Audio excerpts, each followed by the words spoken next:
Hello everyone, welcome to the What If Anime YouTube channel. Today, we're diving into an exciting new story that will take your imagination to the next level. Let's get started. What if Naruto had harem and was protected by the Ice Queens? -7 months before Naruto born, Kushina Uzumaki was sitting on her home sofa surrounded by 4 6-year-old girls, all rubbing her stomach. She was giggling at the conversation they were having. The girls' names were Anko, Hana, Kurenai, and Yugao. The girls looked up to Kushina. As a goddess of shinobi, Kushina trained the girls when she had free time, even with girls in different attributes, and she can proudly say that these four will become a force to be reckoned with. But she also cared for them as her own kids. They each were different in personalities. Anko was like Kushina as she was younger, brash, a prankster, and unhealthy, but she was the one to watch out for out of the four when it comes to anger. Hana had the biggest heart of the girls. She always treated everyone fair, but she would sometimes get into it with Anko since both of them had tomboyish personalities and Hana was on the wild side. Kurenai was the calm and smart one. She had an older sister personality of the girls. And last, Yugao. She was calm but also the peacemaker and the scariest. She was also the most talented. Shina-chan is okay if I marry Naru-chan when he's older? Anko asked. Hana then put the purple-haired girl in a headlock. Who said you can marry him? He'll like me better anyway. Hana retorted. Why would he want a girl who smells like kibble and licks her on butt when he could have me? Like he would want a girl that smells like snakes and dangos. Anko tackled Hana to the ground, and they started pounding each other, making everyone's sweat drop. Kushina's hair started to float like it was possessed. Girls may stop fighting. I would hate to have to punish you, she asked in a sickening sweet voice, causing the girls to stop immediately. Now why do you want to marry my unborn son, Dadbane? Because if he's anything like you, he will be loads of fun and strong. Anko said. And if he looks like Hokage-sama, he will be good looking. Hana added. I'm kinda hoping he has Minato's knowledge. Kurenai spoke up.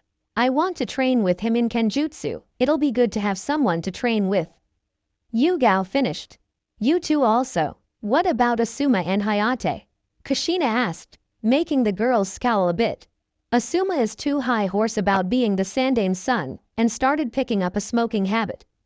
Plus all he cares about is my looks. Kurenai said.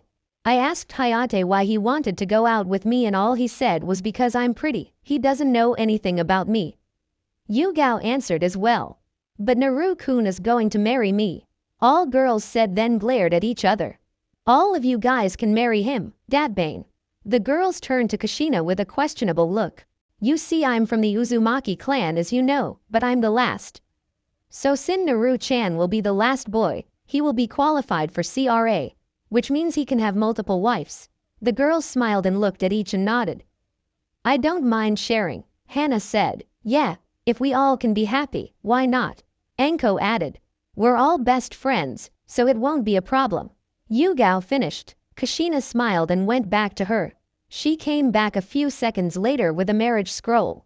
Okay, sign your name here and bite your thumb to make a blood print, and also the engagement won't follow through unless Naru-chan signs as well. The girls did as they were told and signed without hesitation. Kushina that the girls were looking forward to her son's birth and she loved each one of them even if they did have their own quirks. Girls, can y'all promise me something? The girls nodded. If anything were to happen to me and Minato-kun, may you look after Naru-chan, just in case. The girls looked at each other and back at Kushina. We promise. After all, he's our future husband. -6 years later, a man was walking out the door of an orphanage with a moving sack on his shoulder. Stop struggling, brat. This is your punishment for all the lives you stole. He headed into the village, then turned down an alleyway where there was a group of people that looked like they were expecting him. The man pulled a blonde boy out of the bag who was tied up and gagged. Now what shall we do with the demon? I say we cut him for every life he took that day, a random man suggested. I say we burn him, another guy suggested, making the boy shiver in fear. He didn't know why the villagers always did this to him. Let's rough him up a bit. Rip out his eyes and tongue. One more guy said. I say we kill the mob. A female voice suggested from the back of the mob. Yeah, I agree. Another female said, "Kill the mob." Two more voices yelled. Then it settled. "We. Kill. The. Mob." The man paused after processing what he heard, and the group of men turned around, and as soon as they did they were in an illusion, soon finding themselves in a forest on fire. 4 women were standing in front of them. One of them sent out snakes from her sleeves, which bit one of the men on his neck. Another pounced at the group, shredding them with her claws. And last was killed by sword through their chest. Yugao, go report this incident to Ji-sama.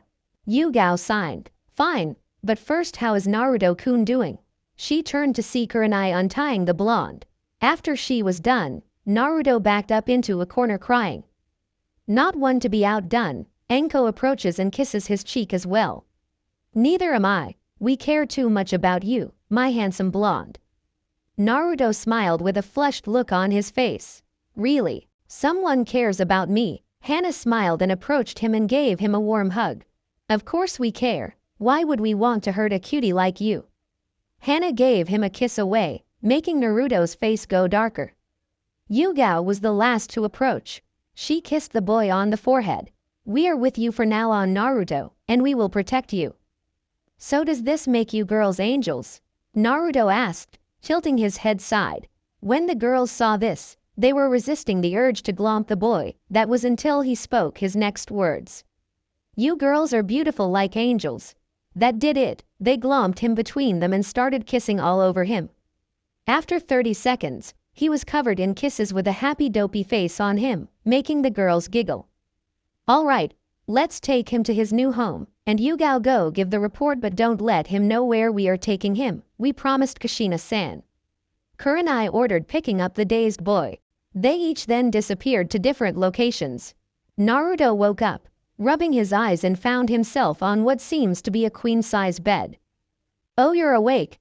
Girls, Naru-kun awake, said the purple-haired Kunoichi from earlier. The other 3 girls from earlier came into the room.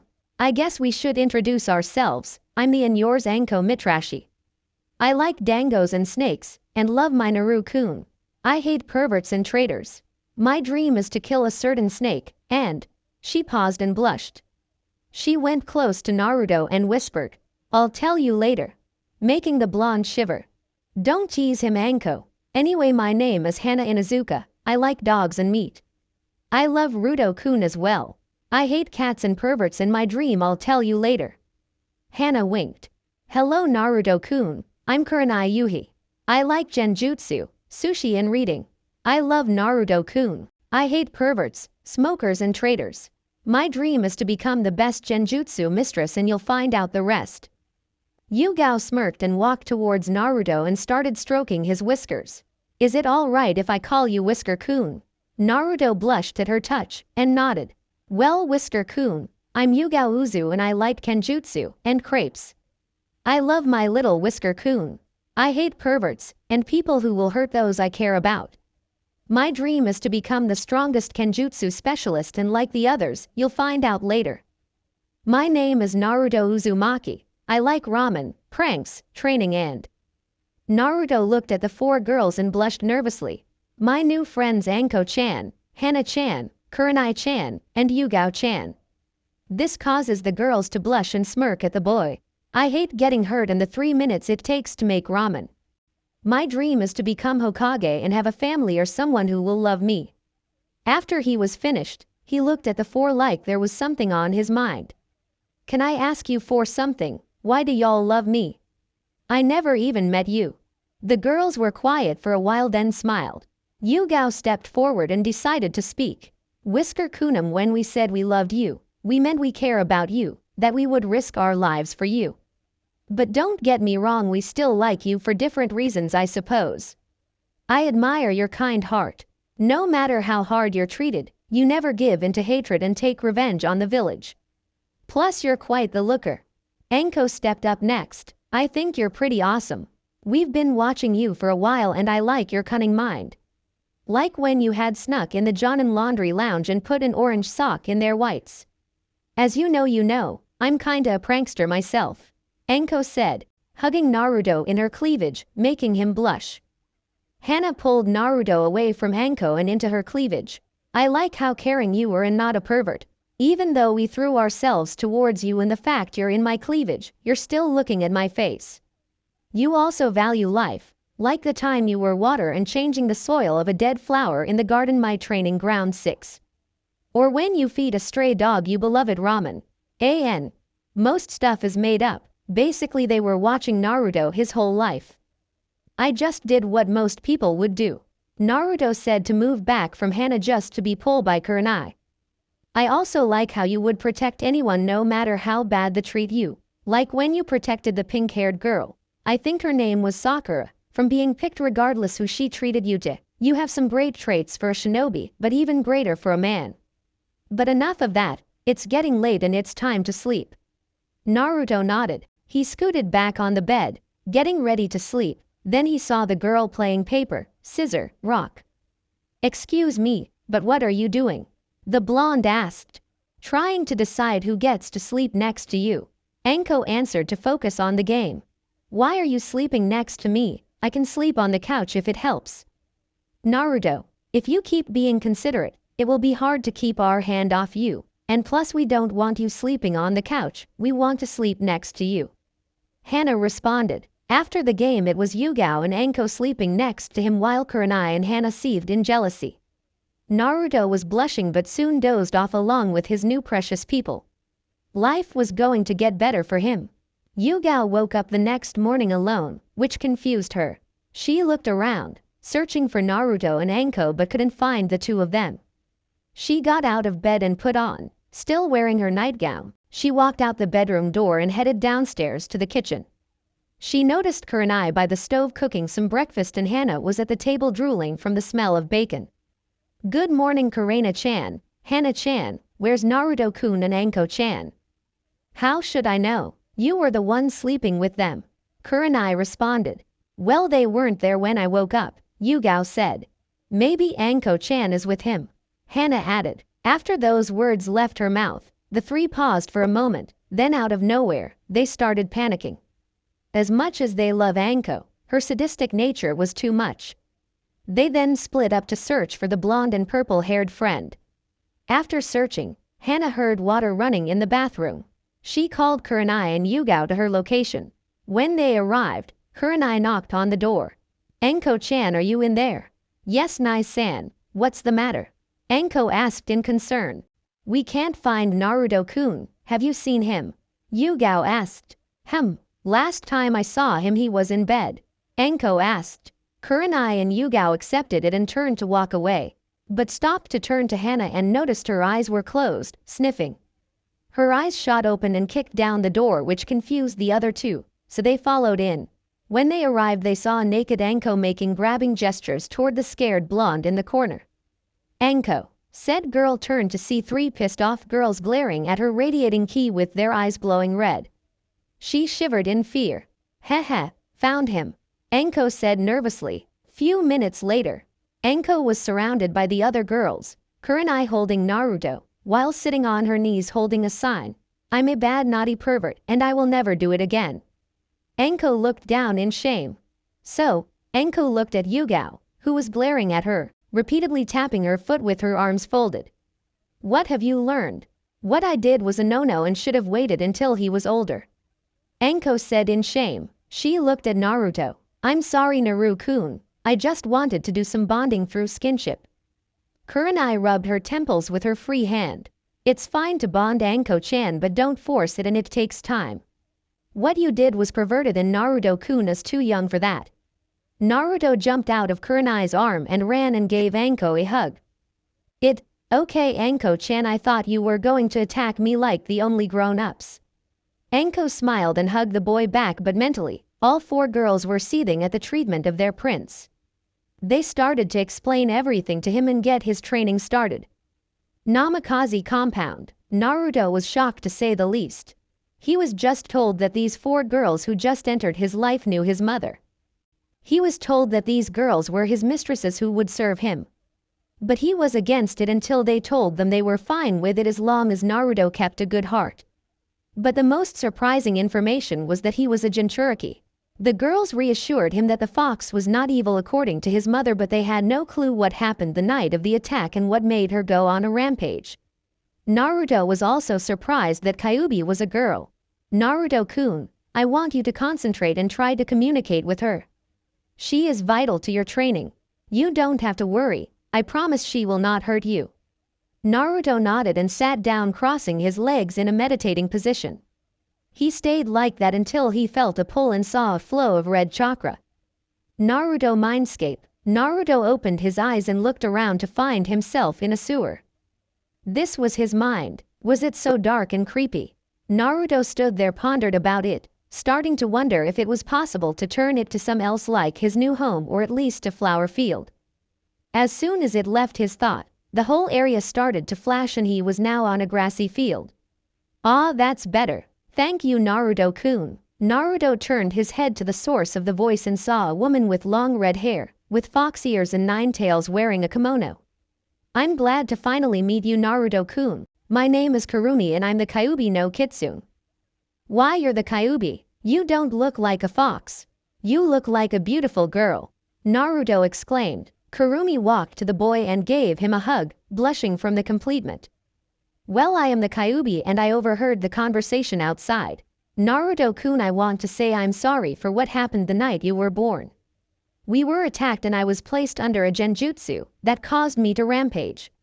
I'm not sure who it was, but I'm pretty sure you will encounter him in the future. But for now I need you to learn to justice so I can train you and the girls. Naruto nodded and proceeded to listen to the instruction. Namikaze house. The girls were eyeing Naruto patiently, waiting for something to happen. Yugao was sure that the blonde met the fox, and from what Kushina had told her about Kurumi, she was very friendly. Naruto slowly opened his eyes and gave the girls a look that said he accomplished his goal. She said to go to the downstairs bunker, and one of you should know where it is. Basement door. It's this way. Kurenai got up and led the group down the hallway into a door. She turned to Naruto before proceeding. This is a training bunker your family used when they needed some privacy. But what's special about the bunker is that it's covered in seals that can affect the room environment, gravity, temperature and more. It's even more dangerous than the one I heard Anbu uses. Naruto started to get nervous, but he wanted to be Hokage. So he had to be ready for anything. Kurenai opened the door and led the group downstairs to a huge room filled with different ninja tools and seals on the wall. Naruto thought the room was awesome and his nervousness died down. The girls were chuckling. Well, at least 3 of them were. Enko had the same look as Naruto. It's quite understandable since, out of all of them, Enko was the most childish. Naruto-kun, I know you are excited, but can you proceed with the jutsu? I'll take care of the rest, Kurumi said, giggling. Stopped jumping and rubbed the back of his head sheepishly in embarrassment. Sorry, Naruto replied before biting his thumb a bit. Blood clone jutsu. Red chakra started to form around Naruto and the blood on his thumb started to pour, while the red chakra fused with it. Clone took the form of a Kurumi and Naruto fell on his butt in exhaustion after performing his first jutsu. Kurumi looked down at her body and then at the girls, giving them a smile. I'm pretty sure you heard of me, so introductions aren't needed. I want to thank you for taking care of our prince, but I'm sad to say you 4 are not cut out for the job yet. That's why I'm here. Yugao stepped forward with a questionable gaze. What do you mean, Kurumi-san? We are the strongest girls of our year, we're even Chunin right now. I already knew that, but you have so much more potential. Example Yugao, you are a skilled Kenjutsu user, but if you were to fight someone with wind affinity or a ranged fighter, you might not win. She turned to Hana. Hana, you rely too much on your clan techniques, which it's not bad, but it will be predictable in the future. She looked at Kurenai next. Kurenai, you have perfect chakra control and are great at genjutsu, but what will you do if you fight someone who's immune to genjutsu? Out of all you, Enko has the best chance for survival because she's the only one who's well-rounded. All the girls nodded in understanding. Kurumi turned to Naruto. And don't think I forgot about you, my blonde fox. You will learn everything from your Uzumaki scrolls, to ninjutsu, kenjutsu, taijutsu and so on. You have so much potential and I plan on releasing it. Naruto looked down in embarrassment. Do you think I can do it? No. Naruto looked at Kurumi in disbelief, saddened, but Kurumi grabbed his face and made him face her. I know you can. Naruto-kun, you will achieve great things in the future, I know it. Naruto had tears in his eyes and gave the demon a warm hug, which she returned. Dhe broke apart and walked in front of them. I'm going to rebuild all of you from scratch. You girls will be marked as Naruto vixens and guards, his own personal Anbu. After that we will work in every field together. We will not leave this bunker for no reason. It will be hell and make you want to die. But the benefits will be worth it. If you let me be your sensei in place of Kushina-sama, I promise I will bring out the best in you. So the question is, will you let me guide you? Hi, sensei, the girls said in unison, alongside Naruto. Kurumi smiled and gave them an unnerving evil grin. Let the training begin. 4 years later, Hiruzen was sitting in the council after being called in a meeting. He had a pretty good idea on what it was about. Naruto, ever since his disappearance, the civilians have been cheering about the demon's disappearance, but the naive elders of the council see it as the loss of their weapon. But Hiruzen was aware of the boy's location, and he assumed Sum was as well, since she didn't voice any concern for her daughter, but wasn't surprised, since Sum was best friends with Kushina. Now Hiruzen was sitting in the front of the chamber waiting for the meeting to start. Danzo decided to be the first to speak. Not everyone is here, so we can begin the meeting. And why did you call this meeting without my permission? Hiruzen asked, leaking some key. Sorry Hiruzen, that's Hokage-sama to you. Hiruzen interrupted. Yes, my apologies Hokage-sama, Danzo seethed. But it concerns the loss of our weapon. Danzo started. The civilian looked at Danzo questionably, while the clan heads glared at the old war hawk. They were aware of Minato's legacy and didn't appreciate him being called a weapon. Hiruzen was pissed as well, but did well to hide it. And weapon do you speak of? The clan heads turned to the leader and could tell he was joking. Did we lose a legendary sword, a kunai, or some type of shuriken? I'm sure they are all replaceable. The Hokage asked, with a small chuckle causing the clan heads to smirk. Danzo gritted his teeth at the joke but continued. I mean our Jinchuriki. The loss of it will leave our village weak, especially since the Uchiha massacre left us with one Uchiha. Well, I'm surprised that you worry over young Naruto, but let me inform you that the delusional brain of yours, Naruto-kun, is not a weapon for this village. In fact, he has every right to hate this village. Yet he still strives to protect it. You should be grateful. You and the goddamn civilian council have no right to request anything of the boy, and just so you know, I know exactly where he is. Hiruzen informed. Then can you please inform us on his location? Sorry, but that information is classified. But rest assured he is safe, Hiruzen interrupted. Danzan was doing well to hide his emotions. He was aware that the Hokage knew he wanted Naruto for himself and was doing well to hide him. What he found strange was that his root agent that was tailing him was found dead, and he had no idea who it was. Someone was protecting him from in and outside this village. Kaharu decided to speak. Hokage-sama, we are just concerned for the status of the village. With the Naruto-san, the village will be looked down as weak. The Sandaime chuckled. I find your concern for the village false. You and the council keep others from adopting the boy, making him feel lonely, beat on him and make him feel hated. You do realize without me and the ramen owners, Naruto-kun would have given into his inner darkness a long time ago, and most like result in the release of the fox. Hiruzen stated, causing everyone to pale in fear. All except one ignorant council. I say we keep the demon away and good riddance. We have Uchiha-sama here, and that's. His head was sliced off by a hidden Anbu, causing the council to shiver in fear. He knew the law. Anyway, I assure you the boy is safe, and that's all you need to know. Meeting adjourned. 2 years later, Hiruzen was glaring at the stack of paper and trying to find out the secret behind the devil. As he continued mentally cursing the stack, he felt the power pulse of chakra behind him. Soon after, his Anbu fell to the floor unconscious. He was to question what just accrued until he heard a voice behind. Hey Gigi, how have you been? Hiruzen turned around and saw a blonde-haired boy sitting on the windowsill, smiling at him. Naruto-kun, is that you? The blonde kept chuckling. Of course it is, Dabeo. Naruto, 12 years old, got off the window and hugged his surrogate grandfather. Hiruzen was happy to see the boy, but after the greeting he noticed Naruto was shirtless. Plus Naruto looked like he was 16 years old. He had to say he was impressed. Naruto's hair was spikier, and he had a six-pack. He was well-toned, but another thing he noticed was Naruto's eyes was blue but slit. Naruto, why aren't you wearing a shirt? Naruto paused for a moment, then a few drops of blood trickled down his nose, making the Hokage more curious. I outgrew them years ago. Understandable. When you went in the bunker you were small, but that doesn't answer the question. And why is your nose bleeding? Gigi, I haven't left the bunker since I went in. Hiruzen nodded. And neither did the girls 18 years old. Hiruzen nodded, still not seeing where the blonde was going with this. Naruto sighed. So if I outgrew my clothes, so did they, and since we never left the bunker Naruto stopped to see if his Gigi got the message. Hiruzen had a blank stare for a while, until shot back because of a rocket nosebleed.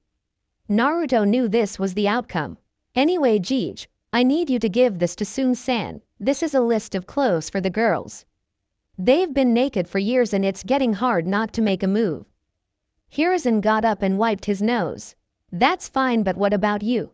The girls said they don't trust me to pick out my clothes, so they're taking me shopping later to play dress up. Naruto blushed a bit. Anyway, tell Sun she can come by my compound to drop the girls' clothes off. Naruto then jumped out the window, and as he did, Hiruzen noticed a fox tattoo on his shoulder with a 1 on the fox head. But he snapped out his thoughts when he heard girls squeal. He looked out the window to see girls chasing the blonde, almost like they forgot he was the so-called demon. Namikaze compound. After being chased by a horde of girls and losing them, Naruto arrived home. When he walked in, the first thing he noticed was a Yugao an. All girls are nude, but no, maybe Small Lime, sitting at the kitchen table reading his new book, The Demon Princess Volume 1. Naruto couldn't get enough of this sight no matter how many times he gazed at any of the girls. After the training, Yugao had a toned body which fit her. Naruto was the same size as her because of Kurumi turning him and his spoils to quarter Hanyu. What amazed him the most was that she had double Ds, which was a great benefit for him and it put her in the lead in size. But the biggest change to Yugao was that she had red streaks in her hair. Hey Yugao Haim, I'm back. Said girl looked up and smiled. Welcome back Naruto-sama. Yugao got up and approached Naruto and wrapped her arms around his neck. Yugao Haim, we are equals. You don't have to call me that. Naruto signed, making the girl giggle. She removed one of her arms and traced her fingers under his chin to her lips. I know, but I'm the submissive type. She leaned in and gave him a deep kiss on his lips, which was returned as Naruto wrapped his arm around her waist. It went on for a minute and they broke apart and Yugao went back to the table and began to read her book. I'm surprised you're reading that again, Naruto said, wrapping his arms around her from behind. It's a good book, which brings me to ask, when are you going to start volume 2? Yugao asked, leaning back, loving Naruto's warmth. I have to publish this first and after that, I'll start it. Naruto leaned and whispered, I'll let you have the first copy, our little secret. Yugao smirked, with a huge blush on her face when she felt Naruto's breath. So where's the others? Kurenai-chan is in the library looking through scrolls, while Enko-chan and Hana-chan are taking a nap. Naruto nodded, giving Yugao a kiss on the cheek before proceeding to the library. When he arrived, Kurenai was deep into the scroll sitting on the desk, with her legs crossed. Naruto had to admit, Kurenai had a mature aura. She was slimmer than Yugao but gorgeous all the same. Unlike Yugao hair, Kurenai bottom quarter was red, and her body size was D cups. Naruto smirked then knocked on the wall. Kurenai looked up from the scroll and smiled when she noticed her favorite blonde. I got to say Kurenai Haim, you can really pull off the mature beauty look. Why thank you Naruto-kun, and I got to say you look good yourself. Naruto approached the chair by the desk and sat down, pulling Kurenai on his lap. Kurenai chuckled and put her hand on his chest and gave him a welcome kiss.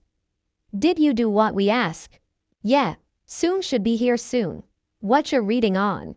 I was wondering if there was a way to use genjutsu through elemental manipulation. and use it through a medium beside my senses. Kurenai said, reading the scroll. Have you tried using Fuinjutsu, like a seal that connects your chakra to it, like a transceiver? Naruto suggested. Kurenai eyes widen, just like the Hiraishin mark, but I don't know. She paused and smirked at Naruto, using her arms to lift her body. She gave Naruto a pleading look.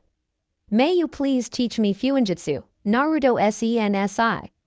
She asked, poking out her lip. Naruto blushed a bit and cleared his throat. You don't have to do that, Kurenai Harem, I'll do anything to help you. Kurenai smiled and leaned up to kiss the blonde. I know, I just love it when your beautiful eyes gaze at my beautiful body. Kurenai responded, with a wink. It's hard to avoid, Naruto chuckled before removing the raven-haired kunoichi from his, much to her dismay. I'm about to go wake Anko-chan and Hana-chan. Kurenai nodded and continued to read. Naruto went up the stairs and into the queen bedroom to find the two girls cuddling together sleeping. Anko's body was well-balanced, slim and toned. She was the shortest of the four, but her appeal makes up for it. She had red tips at the end of her hair and light Kurenai D cups. Hana had more muscle than the girls but still had a gorgeous body. She was the tallest of the four and the end of her ponytail was red. She had C cups but a bigger ass. Anko-chan, Hana-chan, time to wake up. They groaned a bit but were still sleeping. Naruto walked to them to wake them, but as soon as he got closer, they pulled him in the bed and started kissing. When they pulled back, Naruto had a goofy grin on his face. Anko gave him a smirk. Hey Naru-chan, did you enjoy that? Hana gave a confident grin and joined Anko. Most guys would kill to be in bed with two girls in the nude. Naruto got up and smiled. You planned that. Both girls nodded, causing the blonde to shake his head in amusement. We have to get ready. Your mom will be here soon, Hana-chan. Anko-chan can make sure the hot spring is heated. The girls got up and went downstairs with Naruto following behind. As soon as he made it downstairs, he noticed Tsume was here. Tsume turned to Naruto and gave him a feral grin. Damn, hup you grew. Guess Hokage-sama wasn't joking. Tsume felt the power radiating from Naruto. Something was screaming alpha about him and her and hormones were acting up. Thanks Tsume-sama, cut the sama. Shit, hup I'm not that old. Tsume growled. 2 years after they left the bunker, Naruto entered the academy and was sitting at his desk waiting for his sensei to find out who his sensei was. Even though Naruto was ahead of his peers, he still was required to go to become a genin. But it wasn't a total loss. Because of Kurenai he made 2 new friends, or should he say vixens. And speaking of vixens, 2 years ago during the event with the hot spring, somehow Tsume ended up joining.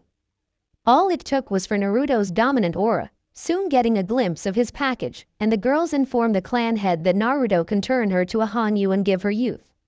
She didn't mind because she saw Naruto as alpha and she knew of his heritage, so in the future it would establish a good relationship between the Namikaze, Uzumaki, and Inuzuka. Before he joined the academy, Kurenai had requested a favor. 2 years ago hot spring, Naruto was currently straddling Tsume, teeth sinking into Tsume's shoulder. After a few more seconds he released his grip and looked at her. She opened her eyes slowly and gave a feral grin to the blonde before reaching behind his head and pulling him into a deep kiss, which he happily returned. Hana was chuckling at her mom's behavior but was happy for her. She had to admit it's going to be weird to share a guy with your mother, but she would accept it. After a few minutes Naruto separated from Tsume and sat next to Anko and Hana. Welcome to the club, Tsume Harem. Thanks Foxy-kun, and after we're finished, I'll put you, me and my pup in a marriage contract. With this Inuzuka will protect you from the Uchiha ass-kissing civilian council. Tsume said, taking a spot between Kurenai and Yugao. Naruto contemplated something and smiled. Tsume Harem, would it be possible for you to represent 2 more clans besides yours? Yes, as long as I'm engaged to them. Tsume paused and gave Naruto a feral grin. I see, with our status and me being a clan, the civilian council can't interfere. So Foxy-kun wants me to represent the Uzumaki and Namikaze clan. With this we're close to evening out the odds. Well, if you need help evening out the odds, everyone turned to Kurenai, who was giving out a smirk. I know 2 girls who have a crush on you. Both of them are like sisters to me. Who are they? Naruto asked. Kurenai smiled and walked over to Naruto and sat on his lap. She brought her face close to his and whispered in his ear. Naruto's eyes widen and smirk a bit, then once Kurenai pulls back, Naruto captures her lips, receiving a in return. He pulled back 30 seconds later with a smile on his face. You're a genius, but did they have a crush on me? Kurena, returning to her position next Sume in the hot spring, smiled at the question. They told me you saved them from bullies and admire your courage. Soon it evolved into a crush after they witnessed your treatment by the villagers and still went on smiling. Naruto nodded. Will they be upset how you disappeared on them? Naruto asked and shook her head. Don't worry, I told them I was going on a training trip. Kurenai was reassured. Naruto smiled and nodded. He was going to relax when he heard a vixen in his head. Naruto-sama, when are you going to summon me? I want to enjoy the hot spring. Kurumi pleaded. Naruto chuckled and went through a few hand signs. Summoning jutsu.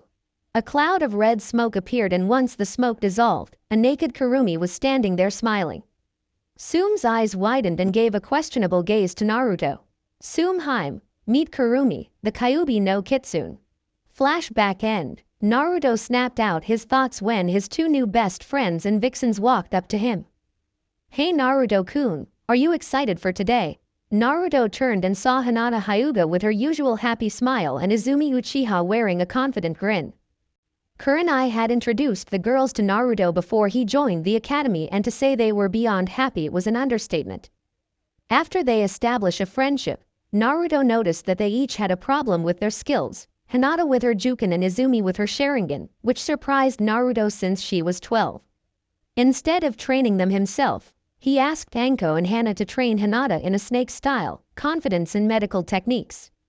And for Izumi, she was being trained by Yugao and Kurenai in learning how to rely on her senses, to use a Tonto and Genjutsu along chakra control. After 6 months, Naruto told them about his status as the last of his two clans and introduced them to Kurumi. He was relieved that they didn't mind him being a Hanyu and was surprised when they requested to be marked. They were aware that they could never date another guy, but replied there was no one better. Hinata was now as confident as a lion, and Izumi could not only maintain her dojutsu, but she got her third tomo. Kurumi even removed the yin energy of the Sharingan and replaced it with yang energy, giving her the ability to gain the Mangekyo Sharingan without a death. The color of her Sharingan was more of a ruby crimson now than a bloody red, but unfortunately from her mother's scroll, she will still suffer from blindness, but on the plus side, no one can replace their eyes with her because it contained Hanyu blood. The two girls were instructed to hide their skills, to not give their hand, and were not to act friendly towards each other during the academy, which they agreed to even though they didn't want to. Kurumi then made the older girls take the Jonin exam, which they succeeded in passing, and the girls took it a step further and became Enbu, which made Naruto's academy days easier. When Naruto joined, there were a few teachers who tried to sabotage, but the next day they never appeared again. Naruto had a feeling it was the older girls because they were always watching him from the shadows. After becoming a Hanyu, the girls develop quite nicely in Naruto's opinion. Hinata looks the same as Shippuden with red streaks in her hair, but she still wears the jacket from Naruto. She has double C's. Azumi's body was like an imitated version of Yugao, slim and athletic. She wore a dark blue tank top and black Anbu shorts, and just like Kurenai, the bottom part of her hair was red. She has C cups, and to both the girls and Naruto dismay, they started gaining a lot of attention from a lot of boys. Hey Hinata-chan, Izumi-chan, are you excited? Naruto asked. Of course, although it would be better if we're on the same team. Hinata responded. I agree, you two are the only one who I would want to be teens with. But since me and Hinata have different dojutsu that can't work together according to everyone else, we won't be on the same team. Izumi informed the two. Well, I do know that Hinata-chan is going to be on the Kurenai Harem team. But I'm not sure which team we're going to be on, Izumi-chan. Naruto said. I think. Hey, what are you two doing sitting next to this loser? The three looked up and saw Kiba giving the girls a perverted grin. Izumi stared at him for a while and turned back to Naruto, ignoring Kiba. Anyway, before I was rudely interrupted. I asked you a question, Hinata-chan and Izumi-chan, why are you with this loser? Kiba said, taking a seat next to Izumi, putting his arm around her. Izumi was getting agitated and turned to Hinata. May I take this one? Izumi asked the Hyuga. Hinata giggled and gave a nod. Izumi smiled and in a flash grabbed Kiba's neck, pinning him to the wall. Izumi glared at Kiba with a cold gaze, causing the boy to quiver in fear. Now listen here, Mutt, I'm going to give you 3 rules. Rule 1. No looking at me nor Hinata-san pervertibly. Rule 2. No touching us at all, only Naruto-kun have that privilege. And finally Rule 3. Never insult Naruto-kun in front of us, or do I have to bring your Hana-san and Sum-san into this? Kiba's face went pale at the thought of his sister and mom punishing him. They strictly told him not to insult Naruto and show him respect. He ignored, thinking he was the alpha and they were delusional. But now he was having second thoughts. Fine, but we're not done.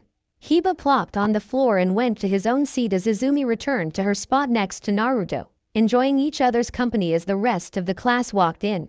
As Naruto was Hinata, he felt irritation through his mark and it was coming from Izumi. He turned to see her glaring to the front of the class. He followed her gaze towards Sasuke Uchiha. Naruto understood. Izumi was half Uchiha and was kicked out by Sasuke's father. She resented the Uchiha because they care about power more than family. In her words, they were selfish, arrogant, and spoiled high-horse assholes. Naruto gently squeezed her hand, grabbing her attention. He closed the gap and gave her a quick peck on the lips, making her blush. Don't worry about him, you're part of our family now. Izumi smiled and nodded. Hinata smiled at the interaction and joined in. If you want Izumi-san, I can call you Oni-san, the Hyuga offered. I'm sure, who wouldn't want a cute little sister like you? Izumi answered. Oni-san it is. Hinata giggled and Naruto was smiling towards the interaction. But their moment was ruined when they heard 2 female voices coming from the hallway. I'm first. 2 girls by the name of Ino Yamanaka and Sakura Haruno, 2 of Sasuke's fangirls. Naruto always questions why they were even in the academy. They never try and only seem interested in the emo. But soon Iruka walked and saw the girls bantering about a seat next to the royal stick in the ass. So he used his big head jutsu to force them to sit down. Excuse me Iruka-sensei, but where is Mizuki-sensei? After the question was asked by Sakura, Naruto began to chuckle a bit, especially since he knew exactly where the hating bastard was after what happened last night. Flashback. On top of the Hokage monument, Naruto was lip to lip making out with Sum. After he took her out on a date, Naruto decided to show her the full moon from the best view, and because it was the full moon, Sum was lusting for the blonde very badly and she couldn't contain it. After bringing her up there, she pounced on the blonde and smashing her lips against his, while straddling him, with Naruto holding her ass, supporting her and for his pleasure. But the moment was interrupted when both Naruto and Sum smelled snake and chemical fumes. They both turned their heads to see a short Naruto, wearing an orange jumpsuit, jumping out the Hokage window with a scroll on his back. Sum and Naruto turned to each other and grinned in amusement. Naruto-kun, why didn't you tell me you were planning on stealing the forbidden scroll? Naruto adopted a thinking pose before answering. I didn't know I had a plan, but I gotta say, the orange jumpsuit looks nice, maybe I should get a pair. You better not, the color is fine but the jumpsuit is terrible. If you do, you will not be allowed to go shopping by yourself. Sum threatened playfully. Naruto chuckled and got up. Alright, but can you inform Gigi about this? I'll handle Mizuki-tem. Sum nodded and shushin way, Neko-chan. Yugao appeared out of nowhere. How may I be of service to Naruto-sama? Naruto chuckled at Yugao's submissive attitude, and if he was free he would probably pounce on her. Yugao, feeling his lust through the mark, smirked with a blush on her face but wasn't noticed because of the mask. Naruto-sama, I'm happy that you would make a move, but maybe another time. Naruto snapped out of it and chuckled nervously. Sorry, but later tonight meet me in my room. Yugao blushed and nodded in excitement. Right now, I want you to come with me to subdue Mizuki. I'll fight him, but I want you to deliver him to our hubby Harem. Yugao nodded and they both started leaping after the fake Naruto. If you don't mind me asking, why not just kill Mizuki? Yugao asked. As much as I would love to put him out of his misery, I'm pretty sure he is working with Orochi Tem, and when Anko-chan finds out, I believe Mizuki will suffer a fate worse than death. They both shudder at the thought of Anko torturing sessions. At least she would be happy to torture someone who had it out for you. Who knows, she might give you a reward for the capture. Yugao commented as they proceeded through the forest. With Mizuki and Iruka, Naruto, why are you doing this? Don't you want to be Hokage? Iruka asked, looking from the ground at Naruto, standing on the branch. Haha, you are a fool, Iruka. I'm not Naruto, I'm the Ninetales and I need more power to destroy this pathetic village. Naruto answered, laughing menacingly. Iruka narrowed his eyes. Something not right here. Iruka thought. Who are you? There's no way you are not Naruto. I know Naruto. He's a hard worker and would never stoop so low into stealing and cheating out hard work, Iruka said. At least someone knows me. Nice jumpsuit by the way. Both Iruka and Naruto turned to see another Naruto standing on a branch on the side. Iruka's eyes widened while Naruto was seething. Mizuki Tem, can you drop the act and next time you do a transformation, get my height right, I'm not that short anymore. Naruto gritted his teeth before a puff of smoke surrounded him, revealing the silver-haired Chunin. I don't know why you are here, but this is great. Now I can kill you and Iruka and blame his death on you. I'll be seen as a hero and they will let me have the scroll. Except for the fact that the Hokage loves me, you can't open the scroll because of the blood seal, and there's no way you're walking out of here alive. Naruto challenged. You're a fool if you think you can beat me, a Chunin. Mizuki taunted and began to smirk evilly. Hey Naruto, do you know why the village hates you? Iruka got worried, while Naruto cocked an eyebrow. No Mizuki, it's forbidden. Iruka tried to warn. It's because the Kyuubi was sealed inside of you, you are the Kyuubi. Mizuki laughed, expecting a shocked gasp from the blonde, but when he looked at Naruto, he just had a blank face. I'm the Kyuubi, Naruto asked. Then he pulled down his pants and bent down in front of Mizuki, showing his ass. I don't see 9 tails, do you? Mizuki was seething. No, you insolent brat, the fox took over your body. The Chunin yelled. Really? Naruto asked, pulling his pants back up. If I was the fox, why would I eat ramen and play a few pranks when I could have killed everyone? Naruto asked, tilting his head. Because you're just a brat, you're weak. Mizuki answered smugly. But you said I was the fox. Naruto responded, his eyes flashing red while looking at Mizuki's eyes without the Chunin knowing. Naruto linked Mizuki's mind with his before continuing. And if I'm the fox, what's that behind you? Mizuki narrowed his eyes and turned around, and his face turned white as he sank to his knees, looking up at a giant fox staring down at him.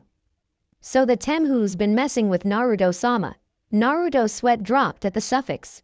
Mizuki just sat there in fear, not knowing what to say. So, any last word before you die? Mizuki just stayed quiet for a brief moment before speaking. How are there's 2 Kyuubi? The scarred Chunin asked. Naruto and Kurumi just stared at him, thinking the same thing. How can someone be so ignorant and stupid, and be a Chunin? Naruto snapped his fingers and everything turned back to normal. Mizuki was cuddling against a tree, while Iruka approached the blonde. What happened to him? Iruka asked. I placed him under a genjutsu, Naruto lied. Neko-chan. The name Anbu appeared out of nowhere, bowing. Hi, Uzumaki-sama, Yugao said, playing the role to up Naruto's status, and considering how impressed Iruka was, she has to say it was working. Can you take the traitorous Tem to Anko-chan, and tell her she has a new toy, and also tell her he smells a lot like snakes? Iruka paled. Even blood prison was better than a session with Anko. Yugao giggled a bit before responding. Of course, and just to let you know, Sandame-sama will be here soon. Yugao finished before picking up the Chunin and Shunshin away. The Hokage then arrived and Iruka explained the event that happened before he arrived. Flashback end. After explaining, the whole class turned to Naruto in awe and some in jealousy, all with the same question in their mind. What kind of genjutsu did he use to beat a Chunin? Now that is over, I'll begin assigning teams. After starting with Team 1 and going down until he reached Team 7 inches, Team 7 will be Sai, Sakura Haruno and Sasuke Uchiha. Your sensei will be Kakashi Hatake. Yes, all right, love prevails. Sakura squealed, standing up, giving Ino a victory pose. Those two better not get in my way, Sasuke thought to himself, resting his hand on his chin. Sai was just smiling creepily. Team 8 will be Shino Aburama, Hinata Hyuga, and Kiba Inuzuka. Your sensei will be Kurenai Yuhi. Shino didn't react, Kiba seemed happy, and Hinata was okay with being on a team with her sister figure. Team 9 is still active. Team 10 will be Shikamaru Nara, Choji Akamaiki and Ino Yamanaka. Your sensei will be Asuma Sarutobi. What? I'm on the same team as the lazy bum and Mr. Eat a Lot, plus Sakura gets to be with Sasuke-kun.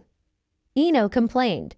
Troublesome blonde, Shikamaru muttered with his head down, while Choji kept eating his chips. And finally, because these two have perfect scores tied with Hinata, they will form a two-man cell. Team 11 will be. Baruka paused and rubbed his eyes and looked up at Naruto and grew nervously. Those two put together with her as a sensei, what was Hokage-sama thinking? Baruka thought to herself before continuing. Naruto Uzumaki and Izumi Uchiha. Your sensei will be. Before he could finish, a purple blur burst through the window. The and no longer single, Enko Mitarashi has arrived. Enko yelled, holding a banner. Some of the guys were drooling, besides Sasuke, Shino, Sai, and Shikamaru at the kunoichi, while the girls were envious of her body. I'm looking for a hot blonde and beautiful raven-head girl. Naruto and Izumo chuckled and stood up. Meet me at the dango shop ASAP. Enko ordered before disappearing in a fire shushin. Naruto and Izumi followed with a wind and lightning shushin, surprising the class. How did they do that? I'll get Izumi to tell me. Sasuke thought to himself. Dango shop. Enko was sitting at the table waiting for her new students, enjoying some dangos, thinking about the future. She was excited to be Naruto's sensei because she would be with him all the time. She also liked Izumi. Even though the young Uchiha took pride in her clan, she wasn't a spoiled brat like the other one. As she was enjoying herself preparing to put another dango in her mouth, she felt someone cover her lips with theirs. She opened her eyes and saw blonde hair. She smiled and returned the kiss, adding a little tongue. Izumi chuckled while everyone else blushed. Naruto pulled away and smiled. It tastes like dango. Enko gave him a flirty smile. After that type of action, I might just pass you and not give you a test. Naruto chuckled a bit. Well, to be honest, I wasn't going to test you too because your teamwork is the best. But you can test your skill tomorrow. Izumi raised one of her eyebrows. What do you mean? Uchiha asked, taking a seat next to Naruto and proceeded to eat some dangos. Well, usually when you're put on a team, the Jonin sensei is supposed to test you on your teamwork the next day. But since you two trained together before and practically showered together, Enko said with a grin, making the two blush, I decided to see how strong you two were compared to someone else. And who exactly are we going to fight? Naruto asked his sensei lover. Just a pervert with an orange book. But enough of that, time for some team bonding, and what a better place than the sauna. Naruto blushed a bit before shaking his head in amusement, while Izumi was giggling. But there is one day I want to know, Izumi-chan, how did you meet Naruto and Nai-chan?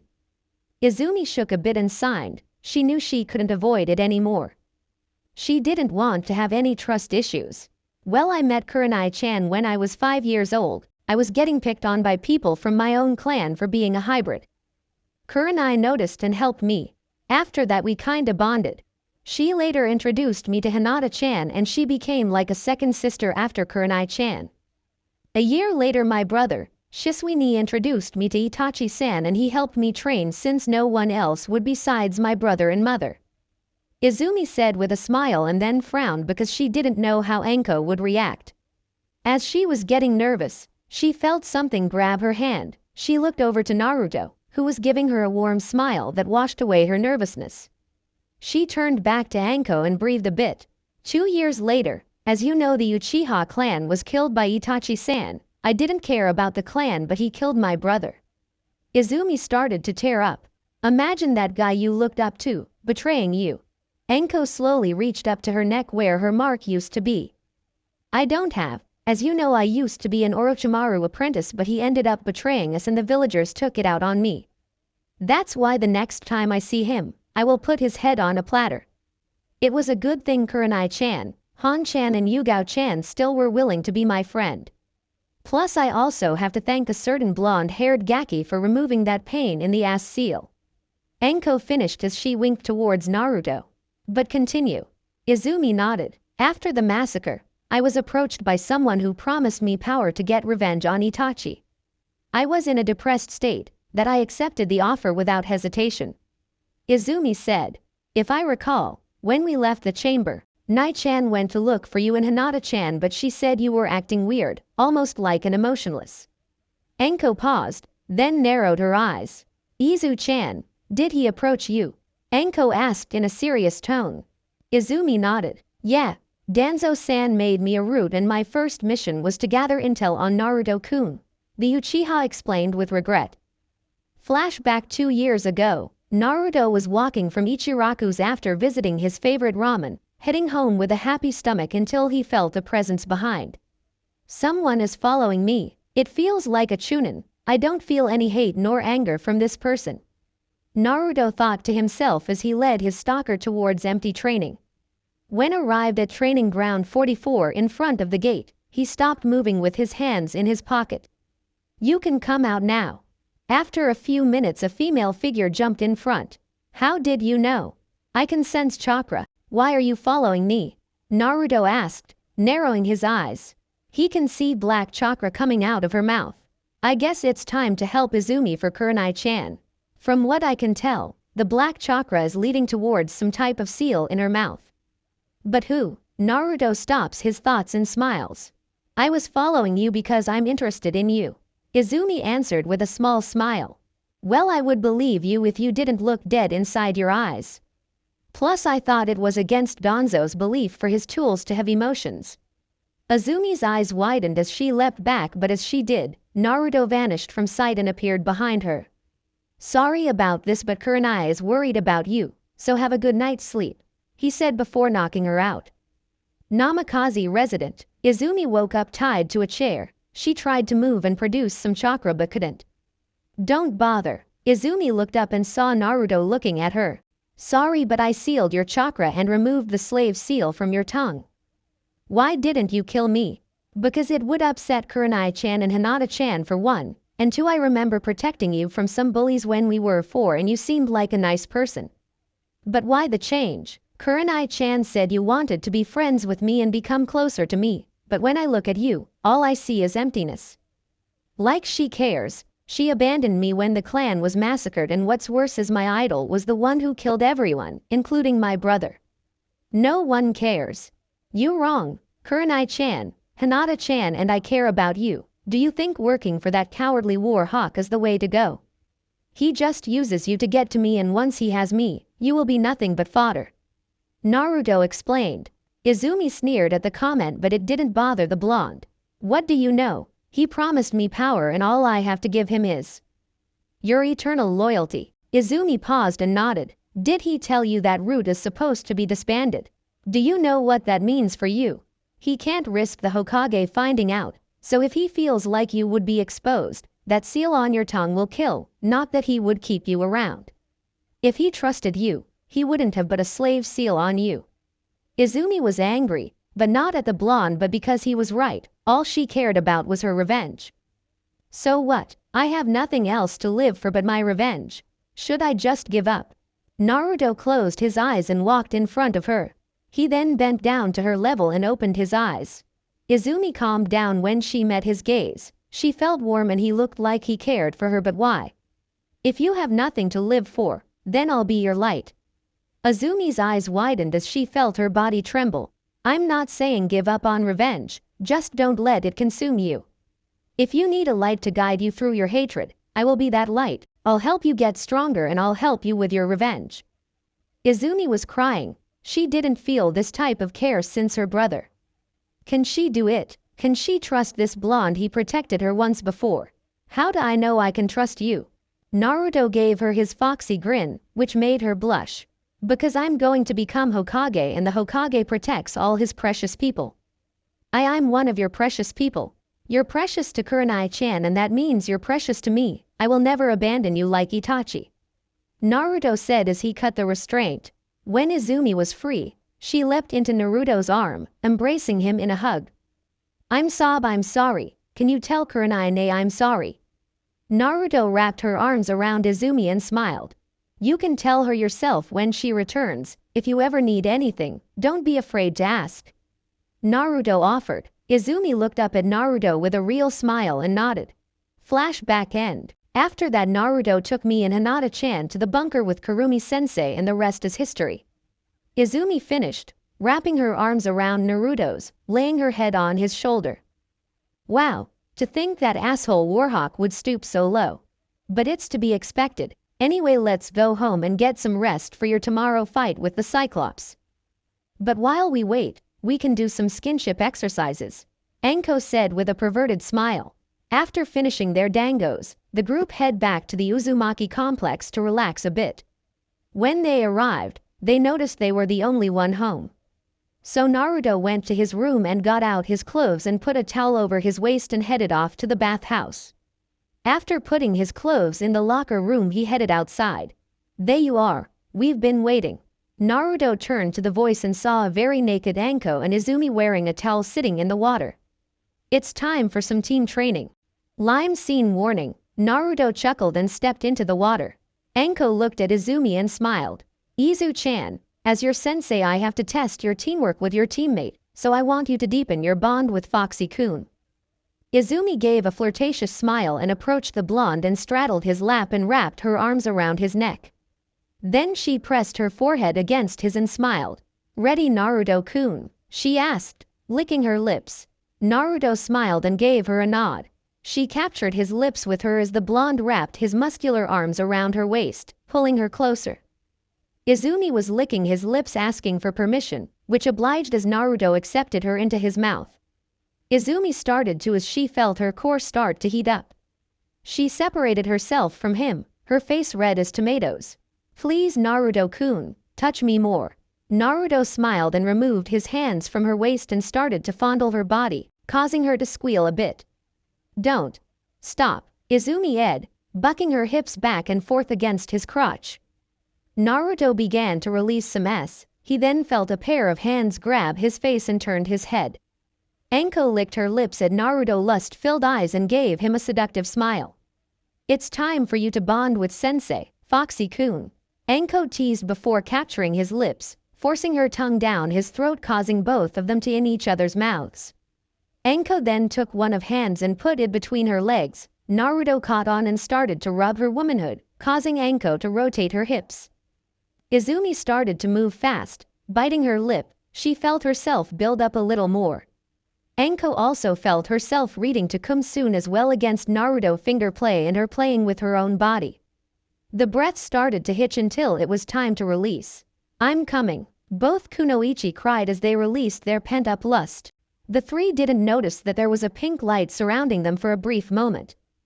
That felt amazing, Izumi said between breaths, getting off Naruto's lap.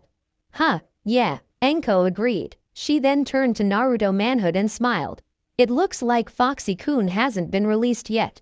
Izumi, let's show Foxy-kun how much we appreciate him and continue our team bonding. Izumi looked at Naruto's package and smiled. Hi, sensei. They both then sandwich his manhood with the body and proceed with the paisery. Naruto started bucking his hip forward as both Kunoichi started to move up and down to the rhythm. How is Naruto-kun? Are we becoming better teammates? Izumi asked. This feels amazing. Best exercise I ever had. Your bodies feel amazing, Naruto answered. And they're all yours, Foxy-kun, Anko said as she started to lick his shaft. That's right, Naruto, whenever you want, Izumi added in, mimicking Anko's action. They continued this until they felt Naruto start to throb. Girls, I'm about to, Naruto said as the Kunoichi sped up their action. They were soon surrounded by pink aura again as Naruto threw his head back. I'm coming. Naruto released his kuma on their body and out of breath. Anko and Izumi licked up the sperm and smiled as the pink aura went into their body. Good job you two. No one has better chemistry than you two. Anko said. Naruto nodded his head in agreement and sat in the water with the girls on each side. Lime scene over. Well, that was an interesting show. The group turned in front of them and saw Kurumi on the other side of the sauna, drinking some sake. Now that the show is over, I'm sure you three haven't noticed the pinkish aura around you after your fun. Naruto chuckled nervously. Sorry, I missed it. Kurumi smiled. It's understandable. After all, you're surrounded by 3 beautiful women. Anyway, even though it was an accident, you 3 just performed a bonding ritual. When Hanyu bond with their mates, their chakra, physical energy, mental energy and spiritual energy combine into one. Then it's multiplied by the number of people who perform the ritual, in this case 3, and after that it splits among you 3, increasing your overall strength. But there has to be a limit or catch, Naruto said. How perspective of you, Naruto-sama, there is. The first condition is, you cannot perform the ritual unless you reach the limit of where normal human training can take you. 2. You have to be bonding through the maid mark as you know, so no outside girls. 3. You can only perform it on the full moon through acts like you just did. Kurumi explained. Is that why I feel so energized, Kurumi-sama? Izumi asked. Kurumi nodded. There's also something that benefits you, Enko-san. Kurumi said, catching the girl's attention. You see, when a Hanyu without a Kekkei Genkai goes through the ritual, they gain a sub-element Kekkei Genkai. It takes your major element and one of the alphas and combines them. Since yours is Kaden, you could have Yoden, Lava, Futon, Boil or Shikuden, Scorch. Later on, find some chakra paper and find out. Enko nodded in excitement. Sweet. Can't wait to test it out later. Kurumi smiled. And there is one more thing. You see, now you 3 just moved up to being 50% Hanyu. Your healing factor and senses increase as well as your chakra reserves. Plus you are closer to the time we need to start training you to learn spirit mode. What's spirit mode, Kurumi-chan? After you destroy the negative energy inside you, the demonic chakra is purified. Then combine that with your mental energy and your spiritual energy or your life force. Kurumi then stood up and sprouted her ears and tails. You would look something like this. In this form you can combine your spiritual chakra as it's now called in this form.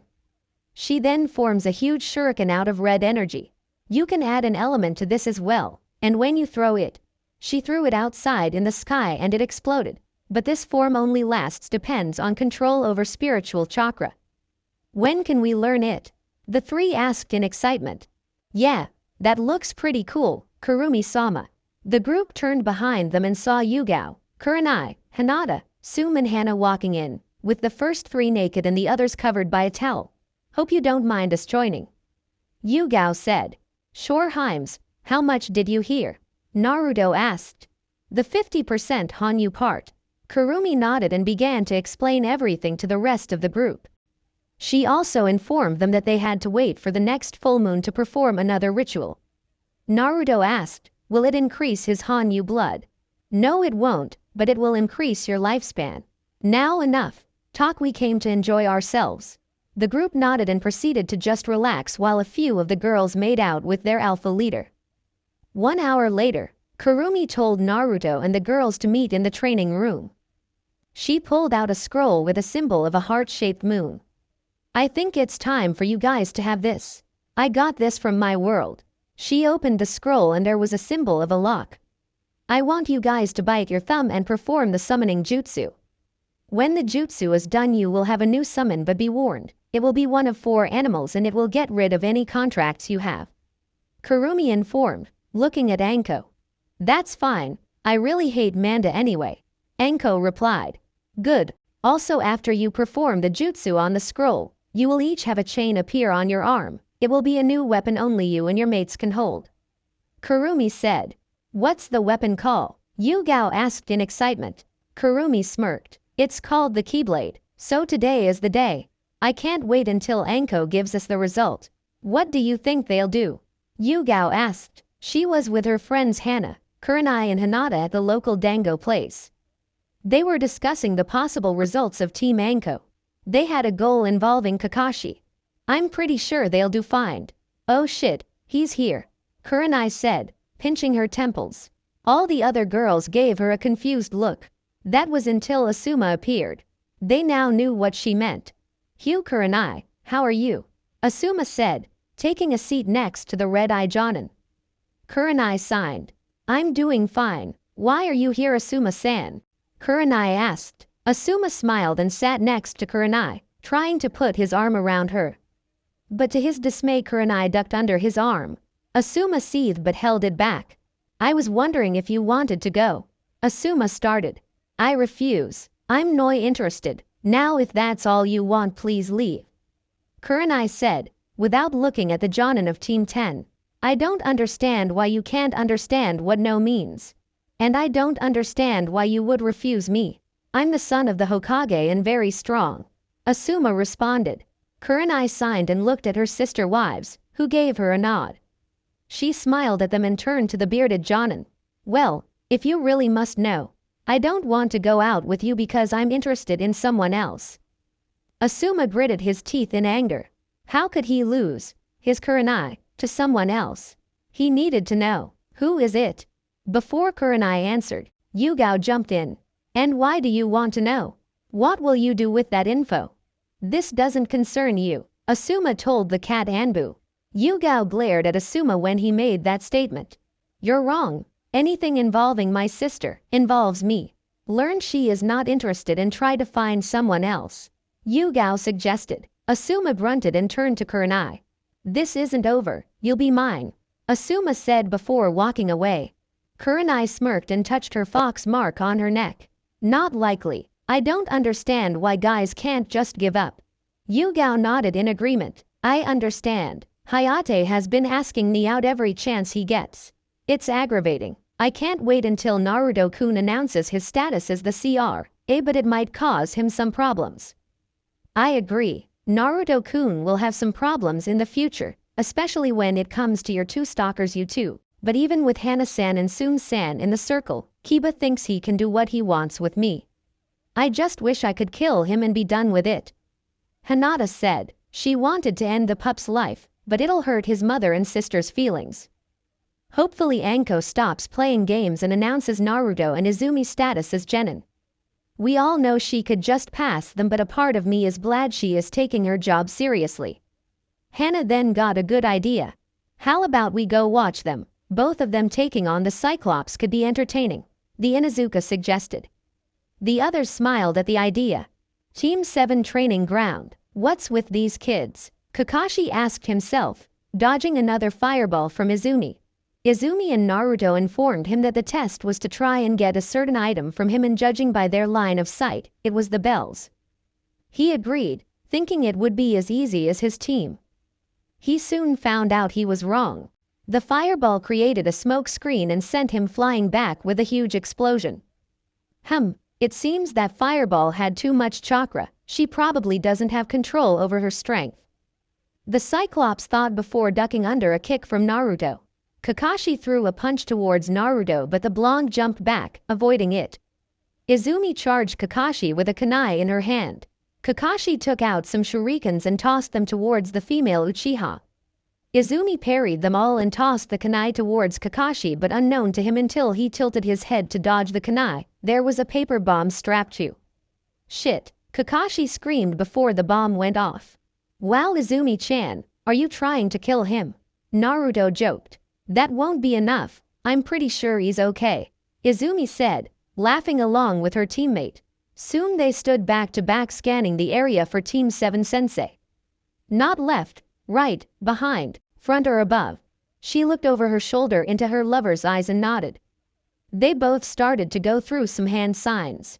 Earth style, rock breaker, lightning style, shocking quakes.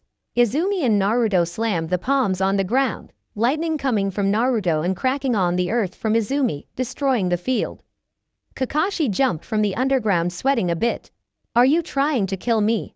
Kakashi asked. Naruto chuckled a bit. Sorry Kakashi-san, but we wanted to test our skills even though we completed our objective. What do you mean? I still have the bells. Izumi smiled and spoke up. We were never after the bells, we just said we were here to grab something. Here you go, Anko-sensei. Izumi yelled, tossing her a familiar orange book to Anko. Kakashi's eyes widened as he reached into his pouch looking for the book. What? How did you get that? Kakashi asked, surprised. Anko caught the book and smirked evilly. Doesn't matter. Now students. Your sensei will be teaching you some elemental manipulation. My primary element is fire, so I'm going to show how to use your chakra to form fire, but we need something to burn. Oh, look at what I happen to be holding. Kakashi started to sweat like guy after he ran 500 laps. Now Anko. Let's not be hasty. Oh that's right, you love this book more than life itself. Tell you what, I'll give you the smut back, and in return, I want 1 CA ranked jutsu of each affinity. Or the book turns to ash. Kakashi, faster than lightning, pulled out 5 scrolls and tossed it towards the snake mistress. Anko shook her head disappointedly. Naruto and Izumi laughed at the Cyclops' pervertedness. Hey trash. Team 11 turned to see Sasuke approaching Izumi with a scowl on his face. How did you awaken the Sharingan? I demand to know. Izumi glared at Sasuke with cold eyes.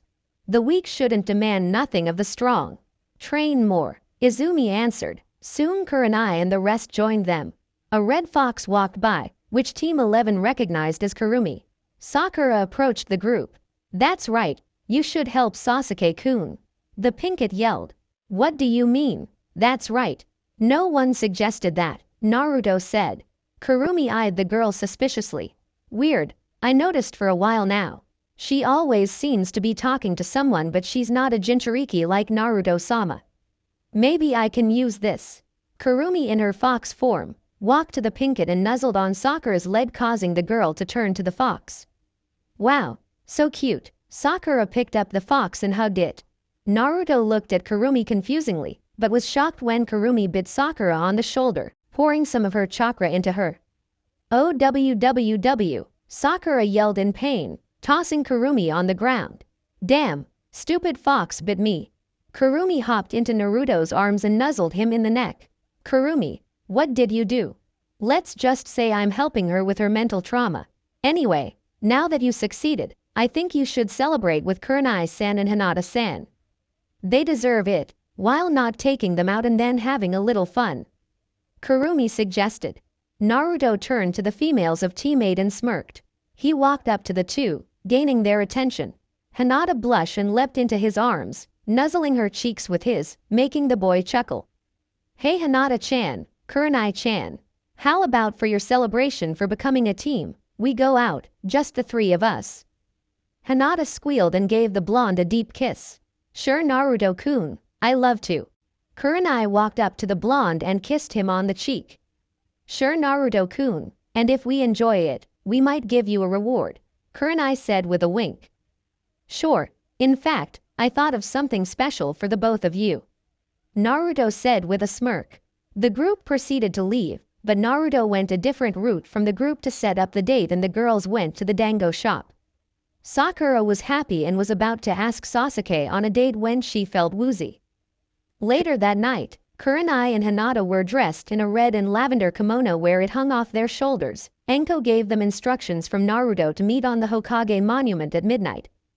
Usually the two kunoichi would be cold, but thanks to their Hanyu blood, they were rarely bothered by the cold. Nonetheless, they wanted to dress up for their favorite blonde.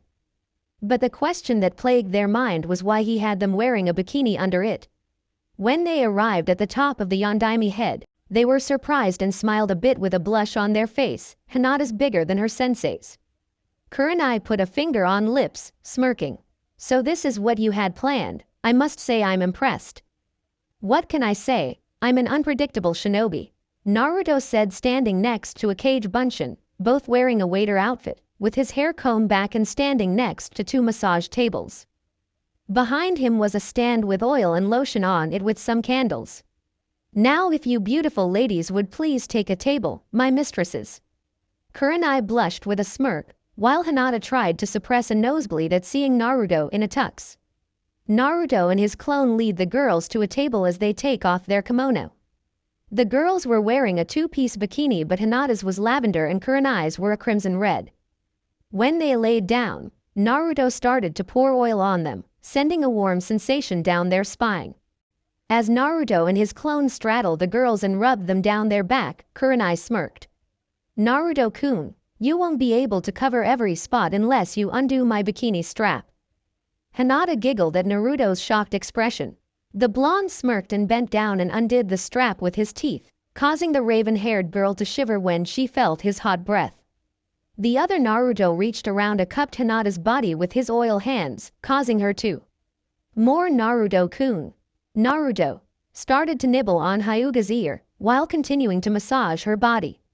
Meanwhile, Naruto was in a heated makeout section with Kurenai pinning him on the table, both their tongues wrestling for control, her body hanging freely. Kurenai started to grind against his groans, causing the blonde to, I must say, Naruto-kun, this is a great celebration.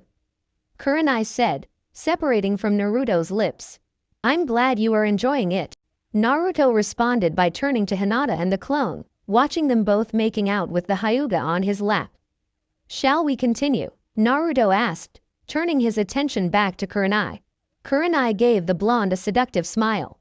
Of course, Kurenai answered, claiming his lips. Haruno residence. Sakura was laying in bed trying to get some sleep, squirming in pain.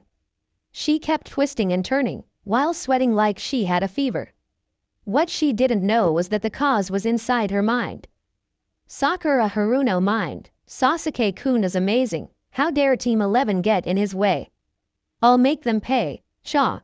Then when Sasuke-kun gets older, we're going to get married and have all his kids. Inner Sakura ranted. So this is who she was talking to and the weird presence I felt. Inner Sakura turned around and saw Kurumi standing there smirking. Who are you and why are you here? Me, I'm a therapist and here to fix some head trauma. Kurumi said, looking around Sakura's mind, seeing different images and scenes of Sasuke. It was easy to say she was disgusted. Head trauma, there's no head trauma, Inner Sakura yelled, before a hand plunged into her stomach, causing the girl to look down in surprise. Don't look scared, Inner looked at Kurumi, you can't die, you are a manifestation of this girl's true thoughts and made of chakra, but I can cleanse you.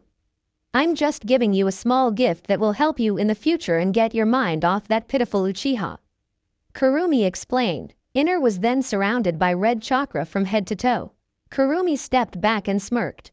When the chakra disappeared, Inner was standing there with her eyes closed. So how do you feel? Kurumi asked. Inner Sakura opened her eyes and it had slits in the middle. I feel better than before. And what do you think of your Sasuke-kun? Inner sneered. The Uchiha, he's just an asshole who treat us bad because of his name.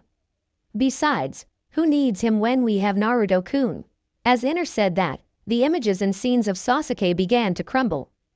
Good to hear. Now do your best to get your outer self to accept you, but make sure she sees how disgusting her crush is and how amazing Naruto-sama is.